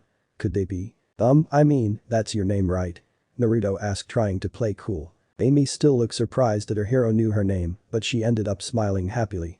Yup, my name is Amy Rose, but how did you know? Well, Naruto couldn't just tell her that her name popped into his head. So he looked at his hands and saw the sign marks. I'm psychic, yeah, that's it, he told her, which wasn't a lie, but also wasn't the true. It's true that he has psychokinesis, but he don't have the power to read others' mind. Cool, Amy said in awe as Naruto chuckled nervously before coughing. Anyway, nice to meet you, Amy. Naruto grins and does a pose. I'm Naruto Uzumaki, the world's ultimate ninja and future Hokage of the Leaf Village. Really? Naruto asked surprised, getting out of his pose. He scratched the back of his head sheepishly, a sheepish grin on his face. Wow, guess I'm pretty popular, huh? Of course you are, Amy smiled happily. That's why I was so excited to learn we were destined to meet here. Yeah, we were destined to meet here, and Naruto blinks as a comical confused expression was on his face as he turns to Amy. He picked his ear out to make sure he heard her right. Wanna run that by me again? My fortune said I'd meet the hero of my dreams here, and these cards never lie, Amy told him in excitement. She took out 5 tarot cards, showing Naruto what was on the cards as he took them and examined them. One had an image of a boy in the center, and around him were 3 normal-looking hedgehogs that were blue, black and white. The second card showed an image of a sleeping Naruto. On the opposite side was a boy in a mask. The third card had a close-up of Naruto's face, but with major differences. His left eye was crimson red, with a slit, and his right eye was green, with a slit as well. On the left side he was shrouded in a crimson cloak and on the right side he had pale blue skin. In the background, there was an image of a fox on the left side and a dark entity on the right. The fourth card has an image of Naruto and the masked boy charging at each other, with an army behind them. In the background, there was an image of a female in white clothes, behind Naruto and his army, and there was a red demon of some sort, behind the masked boy and his army. Finally, the last card showed some monsters and Naruto with a golden aura in the center, as though he was fighting them all. Naruto's eyes widened in disbelief as he stared at the cards, with clear images of himself on each and every one of them. What the hell, he knew that these tarot cards had something to do with fortune telling, meaning telling the future, but he had no idea what some of the cards meant. The first card is obviously about him meeting Sonic, Shadow and Silver, as he had inherited their powers. The second card must mean about that masked boy he saw before he blasted him in the sky. But the third one is what threw Naruto into a loop as he stared at it in confusion and nervousness. The left side represented the nine-tailed fox's power obviously, with said beast behind him. But the right side and that dark entity that was behind him, he didn't know what that was. Wait a second, does this mean Amy knows about the nine tails inside of him? But she doesn't even seem remotely freaked about it. Could it be does she not care about the fox inside of him? Now, this fourth card is what made Naruto confused the most. The card showed him and the masked boy fighting against each other, with an army behind each of them.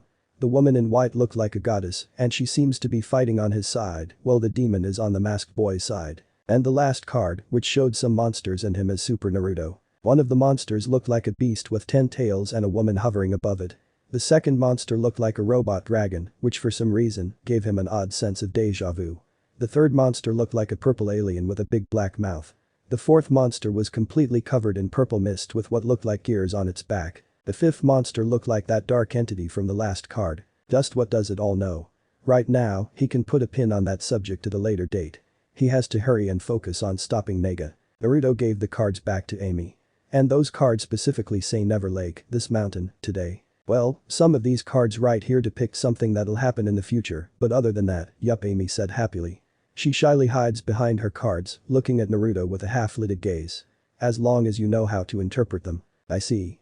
Naruto said. Very interesting indeed. So those cards did represent a future of what's to come soon. He will definitely come back on this subject at a later date. So now that we met my destined hero. Amy continued. I promised to follow you anywhere hearts appeared around her. I don't know about that. Naruto said with an uncertain expression. Huh? Amy blinked. Why not? If your fortune said that we were to meet here, then you should know that where I'm going will be crawling with robots and very dangerous. Naruto said, seriously. So head back home. But before Amy could continue, Naruto jumped and spin-dashed down the mountain as he started to move faster and faster. He flies off the ramp and into the air before he landed on the chain and dashed to Little Planet. Music. Palm Tree Panic present Sonic CD. Naruto found himself looking around at the beauty of Palm Tree Panic. The place looks very tropical and had mountains and waterfalls. Whoa, this place is beautiful, he exclaimed. He continued to walk as he looks around. I don't get it. Before I came here, the planet looked mechanical, but now that I'm here it's not. So what's going on? Naruto's thoughts then went to Amy Rose. He began to wonder how she even managed to get all the way to Never Lake.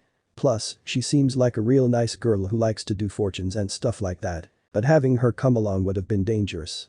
Sure, he brought Tails along with him back on West Side Island, but he's a kid who was lonely all his life and was bullied.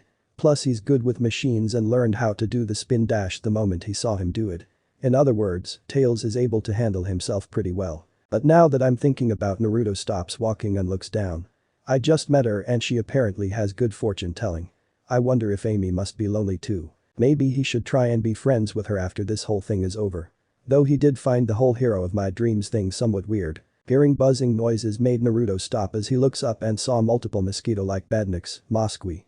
They soon charged at Naruto, who only had held his hand, covering them in cyan aura, before closing his fist and destroying them, watching as lights came falling down to the ground before they turned to flowers. Naruto's eyes were narrowed as he began to do his new technique, the super peel out, turning his legs into the figure 8, before he dashed off. Okay, I know for a fact that I didn't blow up the death egg that long ago.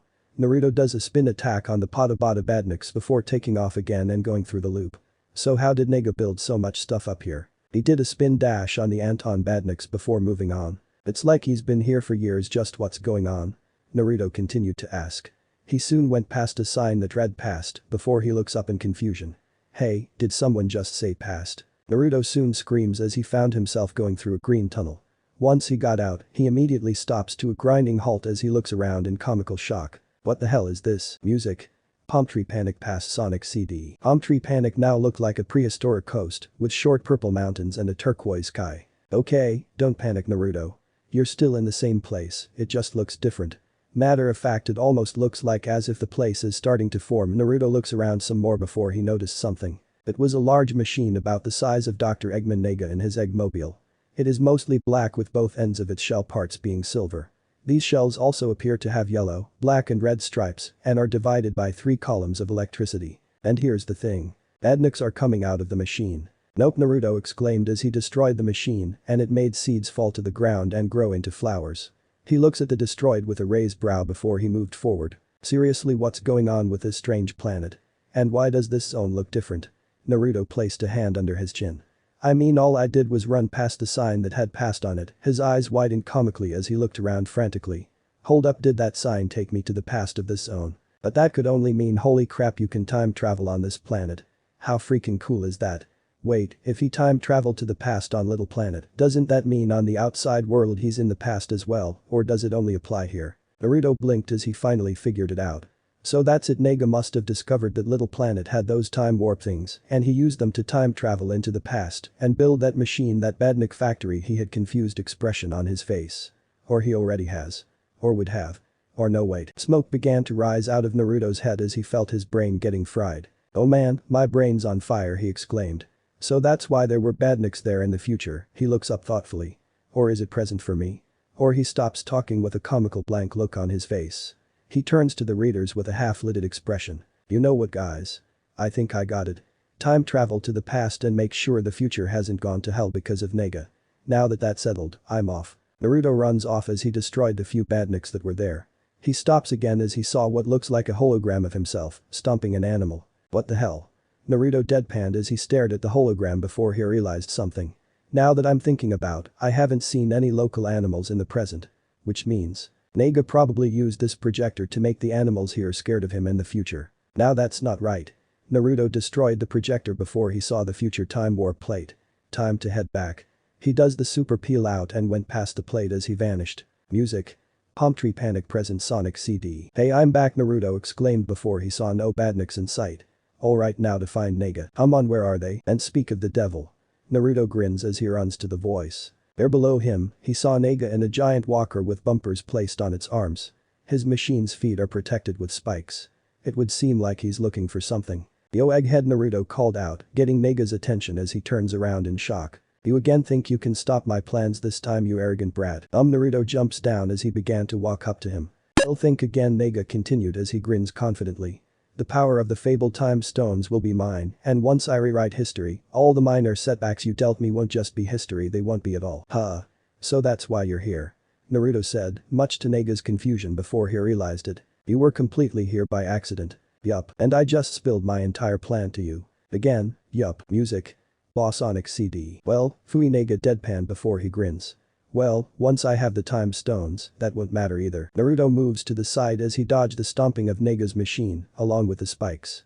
He does a spin dash but got blocked by one of the bumpers as he got bounced back. Nega laughed. Oh yeah? This doc. Naruto spin dashed below the walker before he did a homing attack to the legs and arms, knocking them off his eggmobile. Music ends. Impossible, Nega cried out in disbelief. I had everything reinforced, it's like the parts have become weaker overnight. He stared at Naruto with a raised brow. Does that mean he already? Alright, Eggman. Naruto called out. Come down here so you unchain this planet. He got tackled to the ground by a pink blur. He looks down and his eyes widened as the pink blur is Amy. Amy? Aha, found you, Amy said happily. Nega's eyes widened before he laughed as he flew away. I'll figure out this potential time travel tomfoolery later. First, I need to capitalize on this new player to the game. He disappeared from sight. Naruto groaned before he turns Amy in slight comical annoyance. Thanks a lot, Amy. Now Eggman got away. He turns to walk away as Amy followed him. I'm sorry, Naruto, she apologized. I was just so happy that I caught up to you. Yeah, about that, how? Naruto asked as they entered a new zone. Music. Collision Chaos present Sonic CD. Amy smiled happily. I told you I'd follow you wherever you went. I may not be as fast as you, but I'm 10 times more determined. Naruto stared at her blankly as multiple sweat drops appeared on his head. That's impressive. And somewhat creepy. But I respect that determination of yours. He finished with a grin as she giggled. But seriously though, you really should head home like I told you. But we were. I know, we were destined to meet. Naruto groaned as he jumps up and landed on an edge. He looks back at Amy. We met, now hurry and get out of here before something bad happens. But I'm not afraid, Amy said as hearts were hovering around her. As long as I'm with you, nothing bad will happen. Crash. Naruto quickly jumps out of the way as a yellow electric shield came bursting through the spikes in front of him, destroying them before it landed behind Amy. What was that? Amy asked as she turns around to see what landed behind her. Her along with Naruto's eyes widened in shock and disbelief. There before them was a robot that looks exactly like Naruto. This Naruto double has the real one, spiky sun-kissed hair with red stripes, though it was metallic. It wore a metal mouthplate that had whisker marks. Its eyes had black sclera and red irises. On its chest is a yellow circular depression with a black center. Its outfit is quite similar to Naruto's own, except they were metallic. It also wore black rings on its wrists, similar to Naruto's. Its skin however was completely silver. What the fuck? Naruto whispered, wide-eyed as he stared at his double. This robot looks like him, it's scary that Robo Naruto from the Death Egg bore little resemblance to him, but this one it's like looking into a mirror. What is that? Amy took a step back fearfully, but screamed as she got grabbed by the robot Naruto. Amy let her go, you faker, Naruto exclaimed as he did spin dash at it, only to get caught in a blue aura, making his eyes widen as he saw the robot's hand out and saw the blue glowing circle on its palm. What the? He got pushed back into a wall, making him gasp in pain before he got thrown down. No, Naruto, help me, Amy cried out as the Naruto double flew off, taking her with it, and vanished from sight. Naruto's eyes were narrowed before he stood on his feet. That thing was fast. Very fast. He soon took off after them, going through the zone. It was clearly obvious that Nega called in that fake Naruto so he can use her as hostage, add to the fact that he's also searching for these time stones. But then again, Nega did use the time warp plates to travel back to the past and leave his badnik factories across the zones. He's probably using that as a way to try and get them. He thought to himself as he ran past the future plate and vanished. Music. Collision Chaos Bad Future Sonic CD. Naruto blinks as he looked around Collision Chaos and what he saw made him sick. Instead of the unusual psychedelic mechanized forest with a well-established casino he just came from, this version must be the bad future. The darkened sky adorned with red clouds and seems to be haunted with grey machines. Well, it still remained functional and colorful while showing a dark future for any passerby at the same time. There seem to be no plants present here and the signs are still illegible but fully functional. The lake here looks to be teeming with radioactive waste, as evidenced by its reddish-orange tint. The comical blank look appeared on Naruto's face. I think I better head back to the past. He ran back looking for the past plate before he found it and ran past it, making him vanish. Music. Collision Chaos Present Sonic CD. Making it back to the present, Naruto saw the same past signpost, just in a different spot. He used his super peel out and dashed to the post before he vanished. Music. Collision Chaos Past Sonic CD. Naruto looks around. Huh. It looks almost like the present. He took off running. Time to find that factory and projector. As he made it across the zone, he stumbled upon some rings and grabbed them before he destroyed some badniks. He jumped on a red spring as it bounced him up. He found the badnik factory and destroyed it before he began his search for the projector. Eventually, he found it and destroyed the projector. Sweet, now that that's done, the future must be okay, Naruto exclaimed. Just before he could look for a time warp, he gasped as he saw a giant ring floating in the sky. His eyes widened in realization. No way, the time stones are in the special zone here. He grins as he jumped inside the ring. Music. Special Stage Sonic CD. Whoa, Naruto fell down and landed on his feet. He looks around the special zone. His eyes widened in awe. Cool. This special zone was way different than the ones on South Island and West Side Island. If there was one thing to describe this place is that it looks like winding roads on top of pool and the sky looked strange. Naruto placed his hand under his chin. In the special zone on South Island, I had to go through a rotating maze. On West Side Island, Tails and I had to collect the right amount of rings while running on a half-pipe. So what do I gotta do here to get the time stones? He looks up and saw 6 UFOs hovering in the air. He raised a brow at that before he had a vision and he saw Sonic attacking the UFOs before he gained a time stone. A piece of cake. Naruto did his signature jutsu. Shadow Clone Jutsu. Nothing happened. Naruto looks shocked as he did it again. Shadow Clone Jutsu. Still nothing. Naruto was stunned. What the hell happened? Why couldn't he use his jutsu? It's like something is preventing him from. That's it. The zone is keeping me from using my jutsu. This is supposed to be a challenge and it doesn't want me to cheat. He looks up at the sky before he grins. So that's it, huh? Okay, he did his spin attack, destroying a UFO before charging at the rest. Bring it on. As Naruto runs on the winding road, he caught sight of the other UFOs moving around in the air. He did his spin attack on one before he threw 2 kunai at the other 2, destroying them. He ran to the last 2, doing a homing attack on one and doing a mid-air spin dash on the last one. He landed on the ground and looks around for the time stone. He saw a light surrounding him and he looks up, seeing a green milled amethyst. Naruto quickly deduced it was the time stone as it was falling down to his hands. A bright light erupted from the stone, making Naruto cover his eyes. Music. Collision Chaos Good Future Sonic CD. Naruto uncovers his eyes and he shook his head. He looks around and his eyes widened in awe. Whoa, is this the good future? The good future shows a futuristic blue-colored, inviting casino with a bright pink sky. Plants are futuristic and natural, adding pleasing attractions to the casinotopia, while the waters below are crisp and clean. It's beautiful, Naruto said in awe as stars appeared in his eyes. They return to normal as he looks down at the time stone before holding it up in front of his face. So this is a time stone. It almost looks like a chaos emerald. To think that there are 7 of these stones much like the chaos emeralds. Not only that, but they can also allow him to travel through time without the need of a chaos emerald, and that means he can travel anywhere or whenever he wants, including Mom and Dad. Naruto whispered. Once he gets all of the time stones, he'll be able to travel to the past of that fateful day. The day when his parents died and when the 9 tails attacked. I'll be able to save them. Naruto said softly. I'll be able to save Mom and Dad from that day. Yes, he'll save them both from their deaths and have them in his life as he grows up. All the things he's never experienced before without his parents around, holding him whenever he's scared, scolding him when he did something bad, stupid or even dangerous, reading him bedtime stories at night, saying that they love him or that they're proud of him, etc. All those things he never experienced, he'll be able to once he saves them, and it brought a happy smile to his face. Yes, Naruto said in excitement as he jumped in the air. 1 down, 6 to go, and with this time traveling thing, I won't have to keep Amy waiting for long. Hang on Amy, I'm coming. He runs off as he left Collision Chaos and was now entering a new zone. Music. Title Tempest present Sonic CD. Naruto stood on top of a cliff as he stared at the new zone, titled Tempest. It is an underwater region that strongly resembles Labyrinth Zone, making Naruto groan in annoyance. It rests at the base of many volcanoes and rocky structures.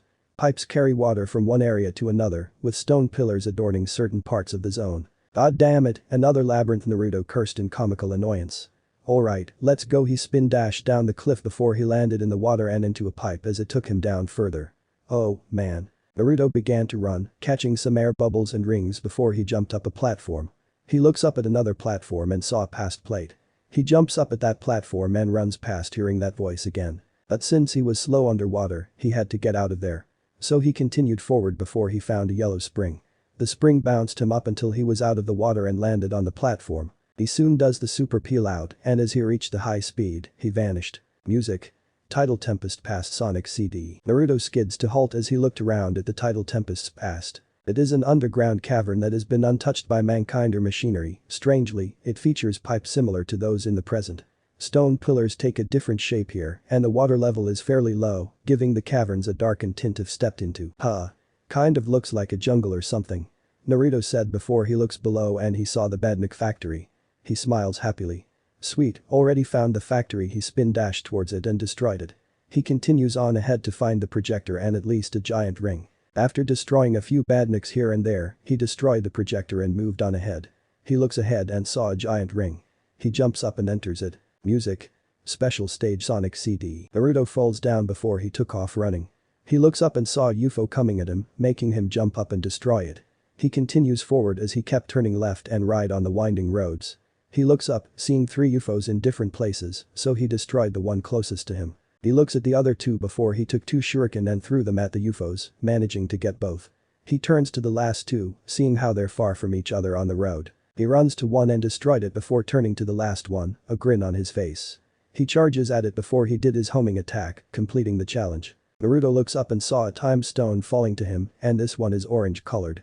He closed his eyes once he caught it as a white light erupted from it. Music. Tidal Tempest present Sonic CD. Naruto runs forward as he realized he was back in the present. Okay, now hopefully I can find another giant ring in this place. He said as he destroyed some Badniks and collected some rings. He does a spin dash on a hill before he ended up falling into those water pipes as it took him back underwater. He jumps up a platform, destroying a ring box that was there, and then jumps up another platform before he felt himself being pushed forward forcefully. The ultimate ninja fell, but not before catching some air bubbles. He saw a red spring and he jumps on it as it bounces him up and out of the water. He soon saw the future time plate in front of him. Might as well, check it out. He does the super peel out and went past a post as he quickly vanished. Music. Tidal Tempest good future Sonic CD. Not that's what I'm talking about, Naruto exclaimed as he ran across the zone, smiling happily. The good future is a fully operational turquoise aquarium that harbors much plant life in hydroponic cases. Fish swim freely through the water, which features a pleasant light turquoise tint when entered. The water level is at its highest point. Naruto had ran across the water as it splashes in the air. All the animals that were in the area followed after Naruto as he jumped from platform to platform and went back to running on the water.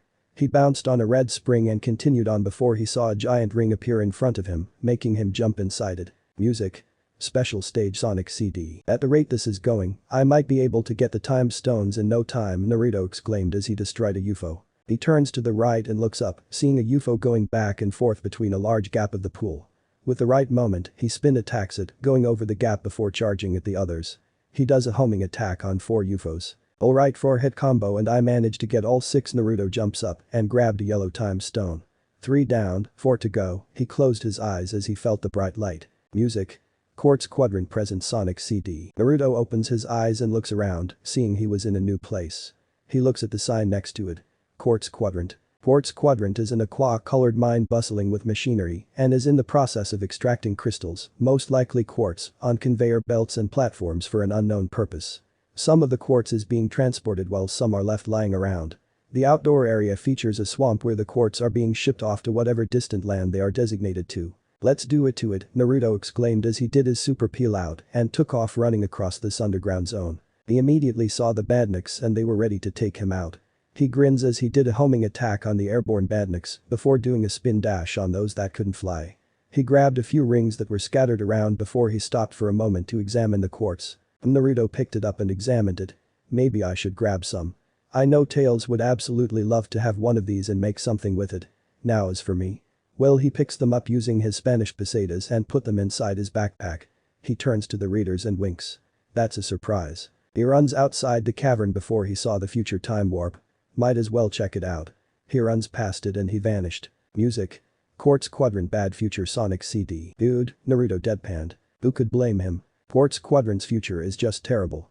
It's an over-mechanized olive-green rusted mine under Dr. Eggman Nega's influence where absolutely all of the quartz has been mined out. A river of what appears to be lava, which could possibly be melted quartz, runs through the bottom of the zone, and a factory-like dystopia stretches for miles under a fiery sky. The factories may or may not be attempting to create artificial quartz, but it seems that their operations might have backfired in some way. Okay, back to the past.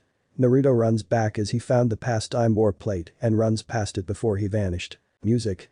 Quartz Quadrant present Sonic CD. Naruto went back to the path he was on before he jumps on a platform, grabbing some rings.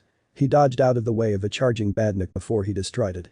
He continues on as he attempted to find another past plate. He grins as he managed to find it and he ran faster as he went past it and vanished. Music. Quartz Quadrant past Sonic CD. Wow, Naruto said in awe as he looks around the past of Quartz Quadrant. It is a green peaceful cavern where a very large quantity of crystals remain in a type of ooze. Outside these caverns, a swamp bayou is present showing dead driftwood in the waters and forestry at the bottom of the zone. Conveyor belts are present but are not being used for any purpose just yet. This is nice. Naruto said as he continued to run and look around. He found the badnik factory and destroyed it as he runs forward, intent on finding the projector. He jumped on a platform before he did a spin dash as he destroyed the projector. He also destroyed the remaining few badniks that were around. He looks up and saw a giant ring. Dude, this is just too easy, he laughed as he jumps inside the ring. Later, music. Quartz Quadrant good future Sonic CD. The giant ring appears as it brought Naruto out before it vanished. In his hand is a red time stone before it vanished. Yes, a good future, Naruto cheered. This is way past better than the good future. It is an underground golden colored utopia that is seemingly hidden from society. All of the mining has ceased by this point and opulent towers of quartz gleam through the darkness. Outside of this wonderland of quartz, there are futuristic domes with mountains and forestry beyond them. A wall is seen at the mid-height section of the zone, featuring the same type of domes. It may be there to keep unwanted outsiders away from the underground city. There are no active mines or swamps here in the good future, but more quartz are found here than in any of the time zones. Man, just look at this place, it's incredible, Naruto exclaimed as he continued to collect the rings while looking around. He turned serious as he focused forward. I feel like I'm getting closer and closer to Amy as I keep going on ahead and to that fake Naruto that kidnapped her. With all this time travel gimmick on this planet, Naruto seriously believes that Amy won't have to wait that long for him to come save her, especially since he has to find the time stones and fix the damage Nega has done to Little Planet's future. He looks up and saw the giant ring appearing in front of him as he jumps in it. Music ends. A mysterious masked boy had appeared from a dark portal as it vanished behind. He had already saw that he left. HMPH. Just look at him, the guy seriously thinks he's some sort superhero now like Sonic, Shadow and Silver were. What a kid. I think it's about time I teach him who's the real ultimate ninja. So then do it. The masked boy didn't move as he felt a hand touch his shoulder. He looks up, seeing it was a red demonic entity, as its eyes glowed red. After all, he is your nemesis, correct? The entity soon vanished as the mysterious boy watched him go. Oh, you have no idea. The boy said as he walked back, a dark portal opening as he entered it. Even though it wasn't seen, he had a dark smirk on his face. Music. Wacky Workbench present Sonic CD. Naruto is now inside the wacky workbench as he bounced up to a higher area, screaming comically in surprise. This zone is insane. Wacky Workbench is a weapons warehouse located in a canyon that is ruled by electricity. Inside, there are many abstract mechanisms present, such as hovering platforms, grounded police sirens, a checkered floor, which flickers occasionally, that allows Naruto to bounce to higher areas, and atom-like structures that are constantly generating a wire of electric energy that can harm someone, and Naruto learned that the hard way. As he began his journey, he was looking for any past time warps. He definitely didn't want to see this zone's future, so he might as well head to the past and fix it. Aha, Naruto had a cyan aura around him as he found a past time warp. Once he landed in the area, he does the super peel out and runs past it as he vanished. Music. Wacky Workbench past Sonic CD. Whoa, Naruto screamed as he fell down and landed on the ground. Damn. Talk about unexpected. He looks up and his eyes widened in surprise. Wacky Workbench looks like is still under construction, with its various girders and platforms taking on a bright green color. The red-colored canyons are able to be seen with construction cranes looming below them. The past is just as wacky as it is in the present timeline, featuring machines that may or may not have been conserved for future use. For instance, the checkered floor remains a prominent part of this level, and the other various devices that are found in the present are still here. Naruto screamed as he bounced off the floor and got to the higher area. He used his Spanish pesetas to stay afloat as he looks down below. Now where are they? He noticed a secret entrance. He flies to the entrance curiously before he landed on the floor and ran inside. He was in a room with a statue of an angel on it. He looks at the statue with a raised brow before he touched it his finger. All of a sudden, the statue's eyes glowed yellow as it began to give Naruto a fountain of rings, much to his surprise and happiness. Awesome, Naruto exclaimed as it continued to give him more rings. Feeling he's had enough, he walks out as he waved at the statue. Thanks Ms. Angel, he took off running, not seeing the statue give a smile at his back. Naruto jumps off a platform as it took him to the lower areas. He saw a bunch of badniks charging past him before one of them destroyed the platform he was on. Hey, Naruto watched as they charged at him.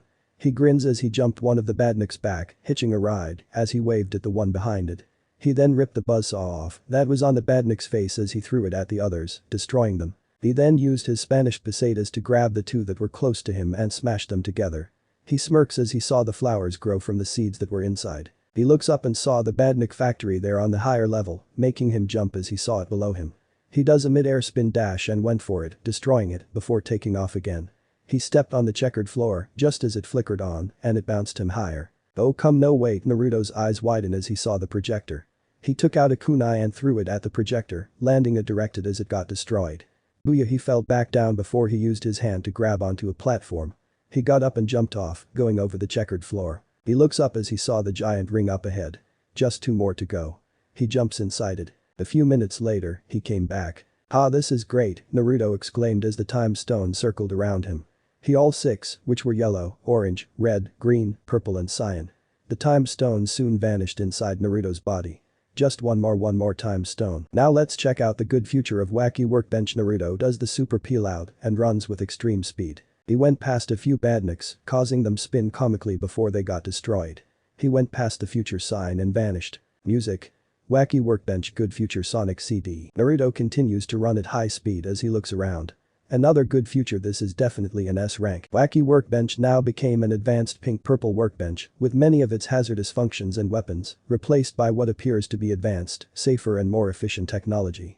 It is littered with many odd features that are colorful and childish, such as geometric shapes and an almost circus-like aesthetic. The workbench may have been remodeled to be a toy land of some sorts, as it bears many objects and machinery that would attract children of small age if not otherwise. The atom-like obstacles do not function at all in this timeline. The checkered floor flickers constantly. Then Naruto chuckled as he imagined the looks on Tails and Konohamaru's faces if they were here. He jumps over a platform and did a spin dash before he got out of it. I already know Tails and Konohamaru are gonna have blast in this zone if they were here. The ultimate ninja looks around, noticing the lack of a giant ring. No sign of a giant ring. Oh well, maybe I'll try the next zone. Hey, who turned out the lights? He asked as he noticed how it got dark. Music ends. He also noticed that there were bright lights around, making him stop running and cover his eyes. Hey, turn it down a little bit will you? You know, he opens his eyes and they widen in comical awe. Whoa. Music. Stardust Speedway present Sonic CD. Stardust Speedway, a highway adorned with musical instruments above an enormous city. Like its namesake implies, the city glows with many lights. This place looks like it's built for speed. I'm gonna have a lot of fun here, Naruto exclaimed as he walked forward. He stops however as his eyes narrowed. This feeling he could sense it. Amy was here. Along with Nega and that fake Naruto. He grins. Time to get this party started. He dashed forward jumping over a large gap before he felt something push him faster as he went through a loop and sparks were coming out of his shoes, making him excited. Yahoo! He went past a past sign before he instantly vanished. Music. Stardust Speedway past Sonic CD. Ahahaha, I love this place, Naruto shouted as he did a spin dash down to the lower level. He got out it as he made and began to look around. This must be the past. The background takes the form of a Roman Greek-style city, complete with an acropolis and surrounding towns. The night sky is not as bright as it is in the present due to the lack of technology, but some stars can still be seen. The zone is mainly entangled by vines as well. Now to find that factory and projector, Naruto runs up and went through a loop as he began to get more in speed. His eyes narrowed as he saw a machine in the center between two platforms. Pound ya chaos spear, Naruto threw the attack at the factory, destroying it. Oh yeah, who's bad? This guy, you know, he does a spin dash as he saw badniks charging at him, instantly destroying them. He soon found himself going through a bunch of loops that were going up, down, sideways, roundabouts as he managed to get out. Naruto stopped running as he had comically swirly eyes. What a wild ride. He shook his head. Kinda cool to be honest. Once he opened his eyes he saw the projector in front of him. He walks up to it, looking at it before he kicked it, damaging it. Those things are seriously annoying. Naruto stated as he ran forward once more, getting sparks to come out of his shoes. He jumped on a yellow spring as it bounced him higher before he landed inside a machine which had red spring, making him go into his spin attack. As the machine began to spin around, Naruto launched himself up in the air, destroying a few badniks that were in the air while dodging a bunch of spiky balls. As he landed and took off running, his eyes widened in excitement. Yes, the last giant ring. Naruto enters the ring as it vanished. Music. Stardust Speedway Good Future Sonic CD. A few minutes later, Naruto appears, in his hands a cyan time stone. He raised it up in the air. Yes, I got him, I got all the time stones. Awesome, he's got all 7 time stones. Not only did he prevent Eggman Nega from getting them, now he'll use them to travel to the past and save his parents. Not only that, but he can also find out whatever or whoever it was that kidnapped Blaze. So then Naruto looked down, a frown on his face. Why does it feel like I shouldn't do that? For some reason during his adventure, he had this feeling in the back of his head that told him to not use the time stones for something selfish like that. He doesn't know why, but it's what that feeling was telling him. Naruto looks at his reflection in the time stone and saw Sonic, Shadow and Silver all having the same frown expressions on their faces as him. He blinks then shake his head and look back at the time stone, seeing his reflection again. Eyes, Naruto whispered before he shook his head again. Now's not the time for this, he still have to rescue Amy and stop Nega. He looks around the good future of Stardust Speedway. The good future looks like a giant futuristic amusement park with bright pink and green colors dominating the landscape. It looks upon a vast bay with bright cities in the distance and a beautiful cathedral. Okay, time for the showdown, Naruto exclaimed as he took off running. He runs through multiple loops as he went up and down and only gained more and more speed. He jumps on a yellow spring as it bounced him in the air, helping him reach the higher area as he landed and took off again. He looks up and skids to a stop as he saw Nega in his Eggmobile and the fake Naruto waiting for him. Ah, Naruto, Eggman Nega smirked. It's about time you showed up. Naruto rolled his eyes comically at the terrible pun. Because of the time stones. Funny. He turned serious as he glared at Nega. Where is Amy? He then glares angrily at his robotic duplicate. And what the hell is that supposed to be? Your little girlfriend. Nega moved to the side to reveal a race track. All the way at the end of this little race course, she's all yours if you can get to her first, Nega smirked. Otherwise, the blast doors at the end will seal her with metal. Naruto. Naruto raised a brow as he walks up to his duplicate. He looks him up and down. Metal Naruto. He smirks. So I got the name right after all. If you hadn't made this guy kidnap civilians, he would have made a great sparring partner for me. And all I gotta do is race him. Yes. Nega pointed at the laser cannon below his Eggmobile. If you fart too behind and I'll be sending Amy home with an urn of your ashes, hahaha. Oh really? Naruto raised a brow in amusement. He shrugged his shoulders. Well, in that case go. He does the super peel out and got a head start on the race track. Music. Stardust Speedway Bad Future Sonic CD. Nega's eyes widened comically while Metal Naruto instantly took off after him. Waba, wait, that's cheating, he exclaimed as he fired the laser and chased after them. Naruto jumps up, avoiding Metal Naruto as he got in front of him. He looks back, glaring at Nega in comical annoyance as he pointed at him. You've got no room to talk about cheating, you kidnapping creep. Naruto looks forward, glaring at Metal Naruto as the two went through a loop. Metal Naruto soon had a yellow electrified shield covering his being as he destroyed the spikes that were in front of him, making Naruto cover his eyes to keep them from his face and stabbing his eyes out. Naruto grins as his feet turns into the figure eight as went past Metal and got in front of him. He ran backwards and wagged his finger before winking at him as he turns back around and the two ran into a tunnel. But Metal Naruto used his rocket boost to get faster as Naruto quickly jumped out of the way in surprise and Metal got in front of him again. Past Badnik isn't he? Naruto asked himself. The two were now out of the tunnel and went through a loop. The track went spiral as Metal Naruto went through it first, with Naruto following close behind him. When they made it out, Naruto jumps on Metal's head, getting his attention as he jumps on a platform, gaining a head start in the lead, and used a super peel out to go faster with Metal trying to catch up. Naruto went to the entrance as the door closed behind him, destroying Metal Naruto as he went face first into it. Music ends. And next time, try and have Metal Naruto fight me. Naruto grins as he turns around to the entrance and ran in. He saw Amy wrapped up in a metal claw. Amy. Naruto, you came to rescue me, Amy said happily. Of course I did. Naruto grins as he did a spin attack and released Amy before catching her in his arms. Who do you think I am? He looked sheepish as he put her down and began to scratch his head. I hope I haven't kept you waiting for long. Amy giggled as hearts appeared around her. Not at all. Yes, Naruto cheered as he raised both fists in the air. Thank you, time travel. What? Amy tilted her head to the side in confusion. Ah, nothing.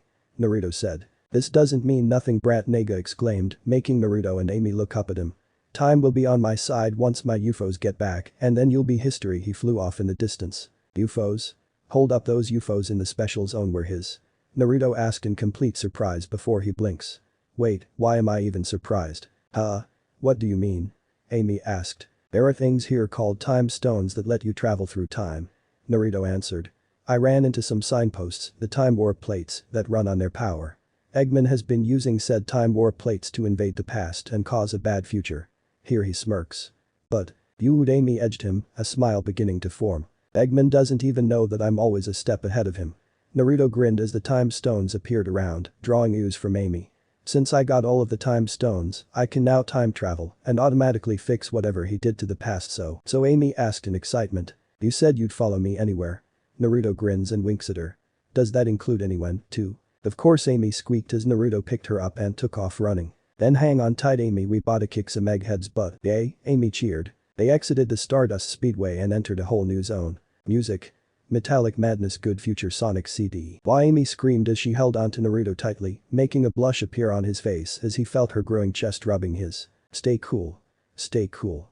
Naruto thought before he realized something. Wait a minute, where are we now? He looks around, seeing they were in a land filled with technology. The complex is in brighter light, with the metal walls and floors looking sleek and clean, and with a bright blue hue.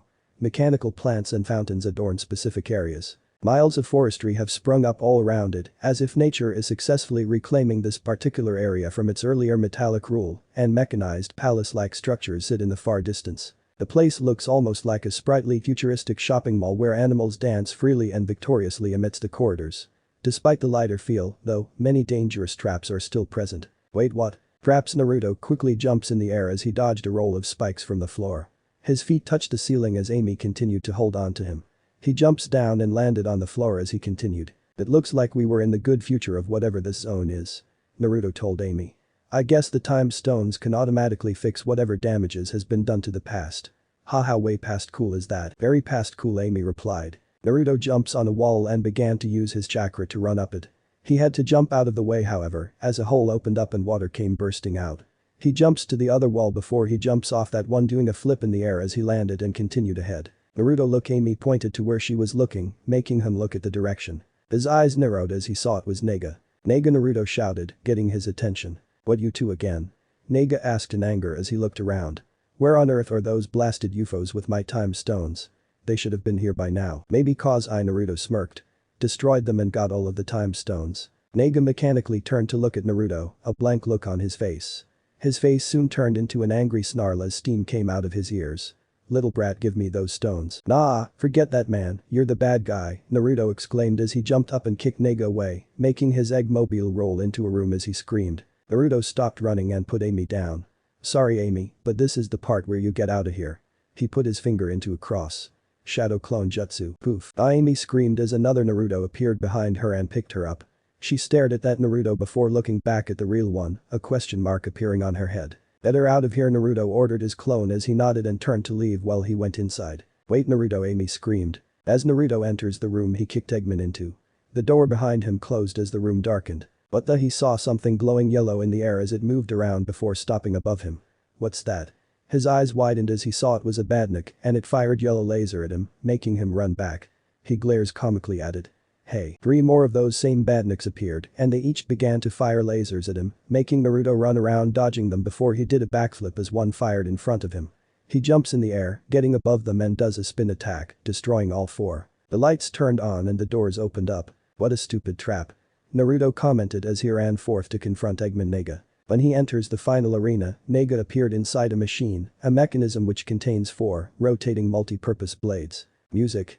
Bossonic CD. "Time for you to die, boy," Nega told him. "Dude, enough with the stupid time puns." Naruto was about to charge at him, but stopped as the blades around his machine began rotating in a fast pace. Naruto quickly dodged out of the way as the machine began to close in on him. But once it hit the floor it stopped. Naruto took that chance and attacked it, making it lose a blade. The machine hovered back in the air as the blades began to spin again. Nega then charged at him again before he could. Music ends. Chaos beam. A pitch-black energy blast came out of nowhere and completely destroyed Nega's machine as it got sent flying into the air while the blades went flying into multiple directions. Naruto watched as he heard Nega's scream slowly vanish and he disappeared in a twinkle, meaning he got off the planet. He had a surprised look on his face. What the hell? That was a chaos power. Where did that come from? Naruto quickly turns around and his eyes widened as he saw it was the masked boy from before. "You're the guy that tried to attack me," he charges at him, but the masked boy moved to the side. Naruto blinks in confusion. Huh? He turns to the masked boy before he charged at him again, this time using his spin dash. The masked boy however kicked Naruto in the air, making him gasp in pain, before he appeared and kicked him back to the ground, making a crater underneath him. Damn, Naruto dodged out of the way when the masked boy began to fire energy blasts at him. He soon ran away as the masked boy continued to fire at him. Chaos Spear. Naruto fired his attack only for a purple energy shield to appear around him, making his eyes widen in shock. "Whoa. HMPH. Is that all you got?" the masked boy asked as he floated back down. Not even close. Shadow clone jutsu. 4 other Narutos appeared and they all charged at him. The masked boy tilted his head to dodge an incoming punch from one of the clone before he flipped him over his shoulder. He blocked both a kick and punch from both clones before he did a spinning kick, knocking them away. Naruto appears behind him, his fist filled with chaos energy. Chaos Slam. He landed a devastating punch that made a shockwave appear and blow everything away. Naruto's eyes slowly widened as he realized the masked boy grabbed his fist. And he didn't even turn to block it.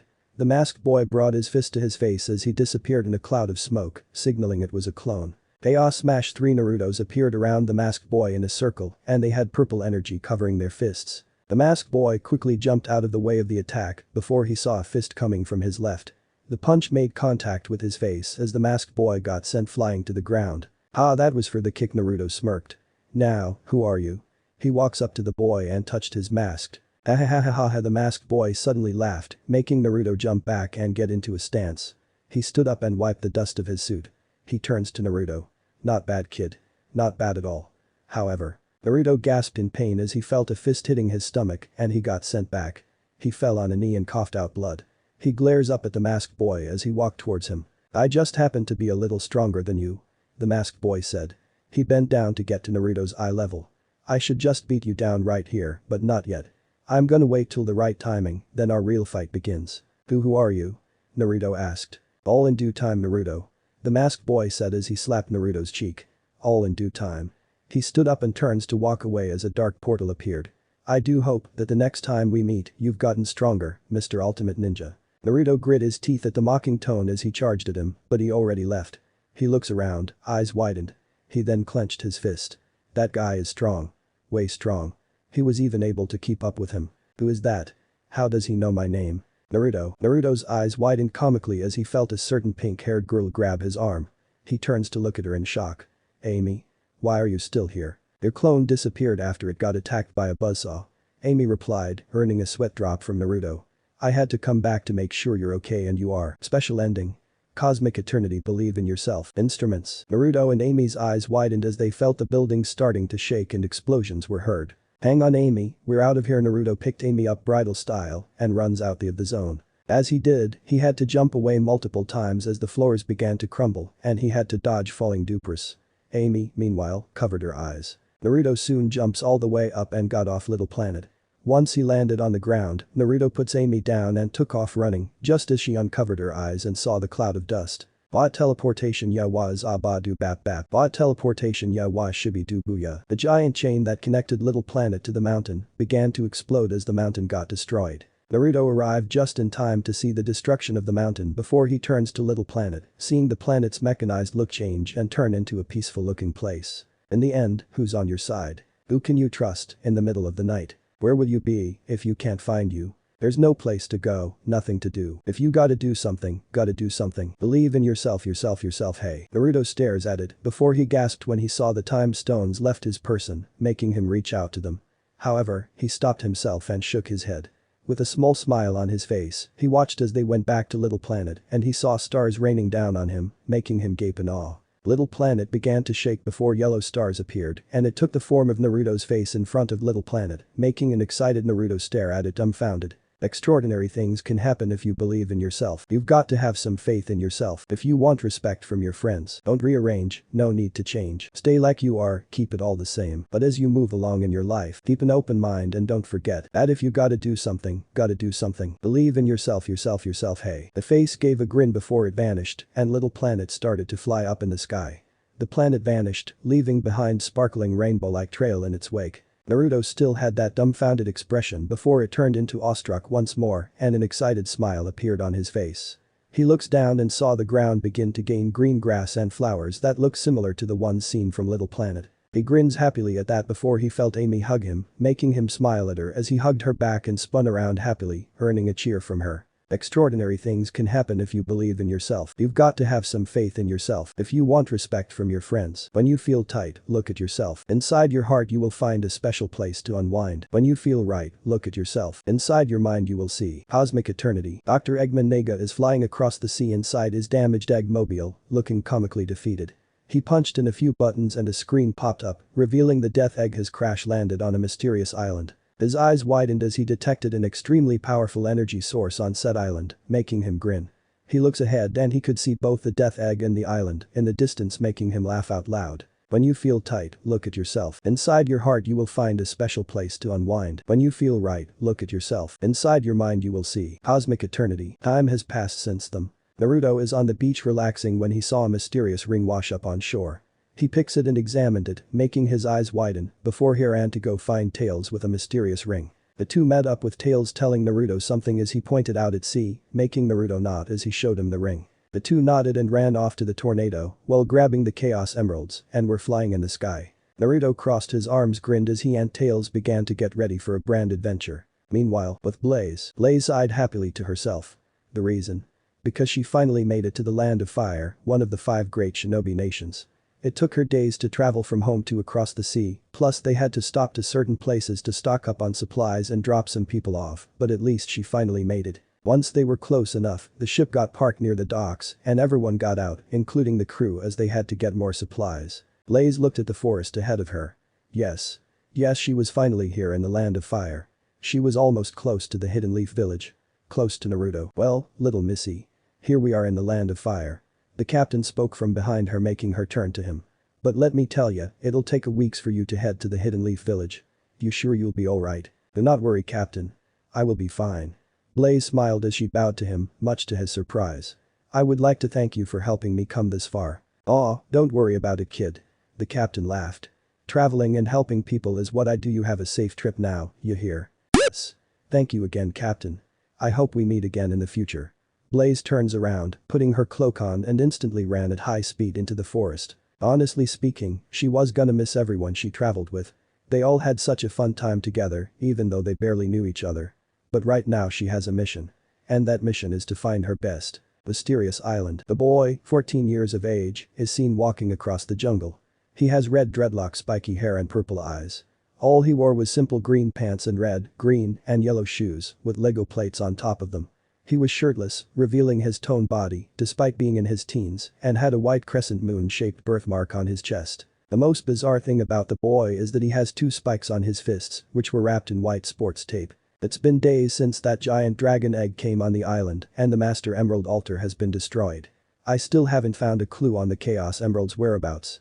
What happened to them? The boy heard movement in the bushes, making him get into a stance.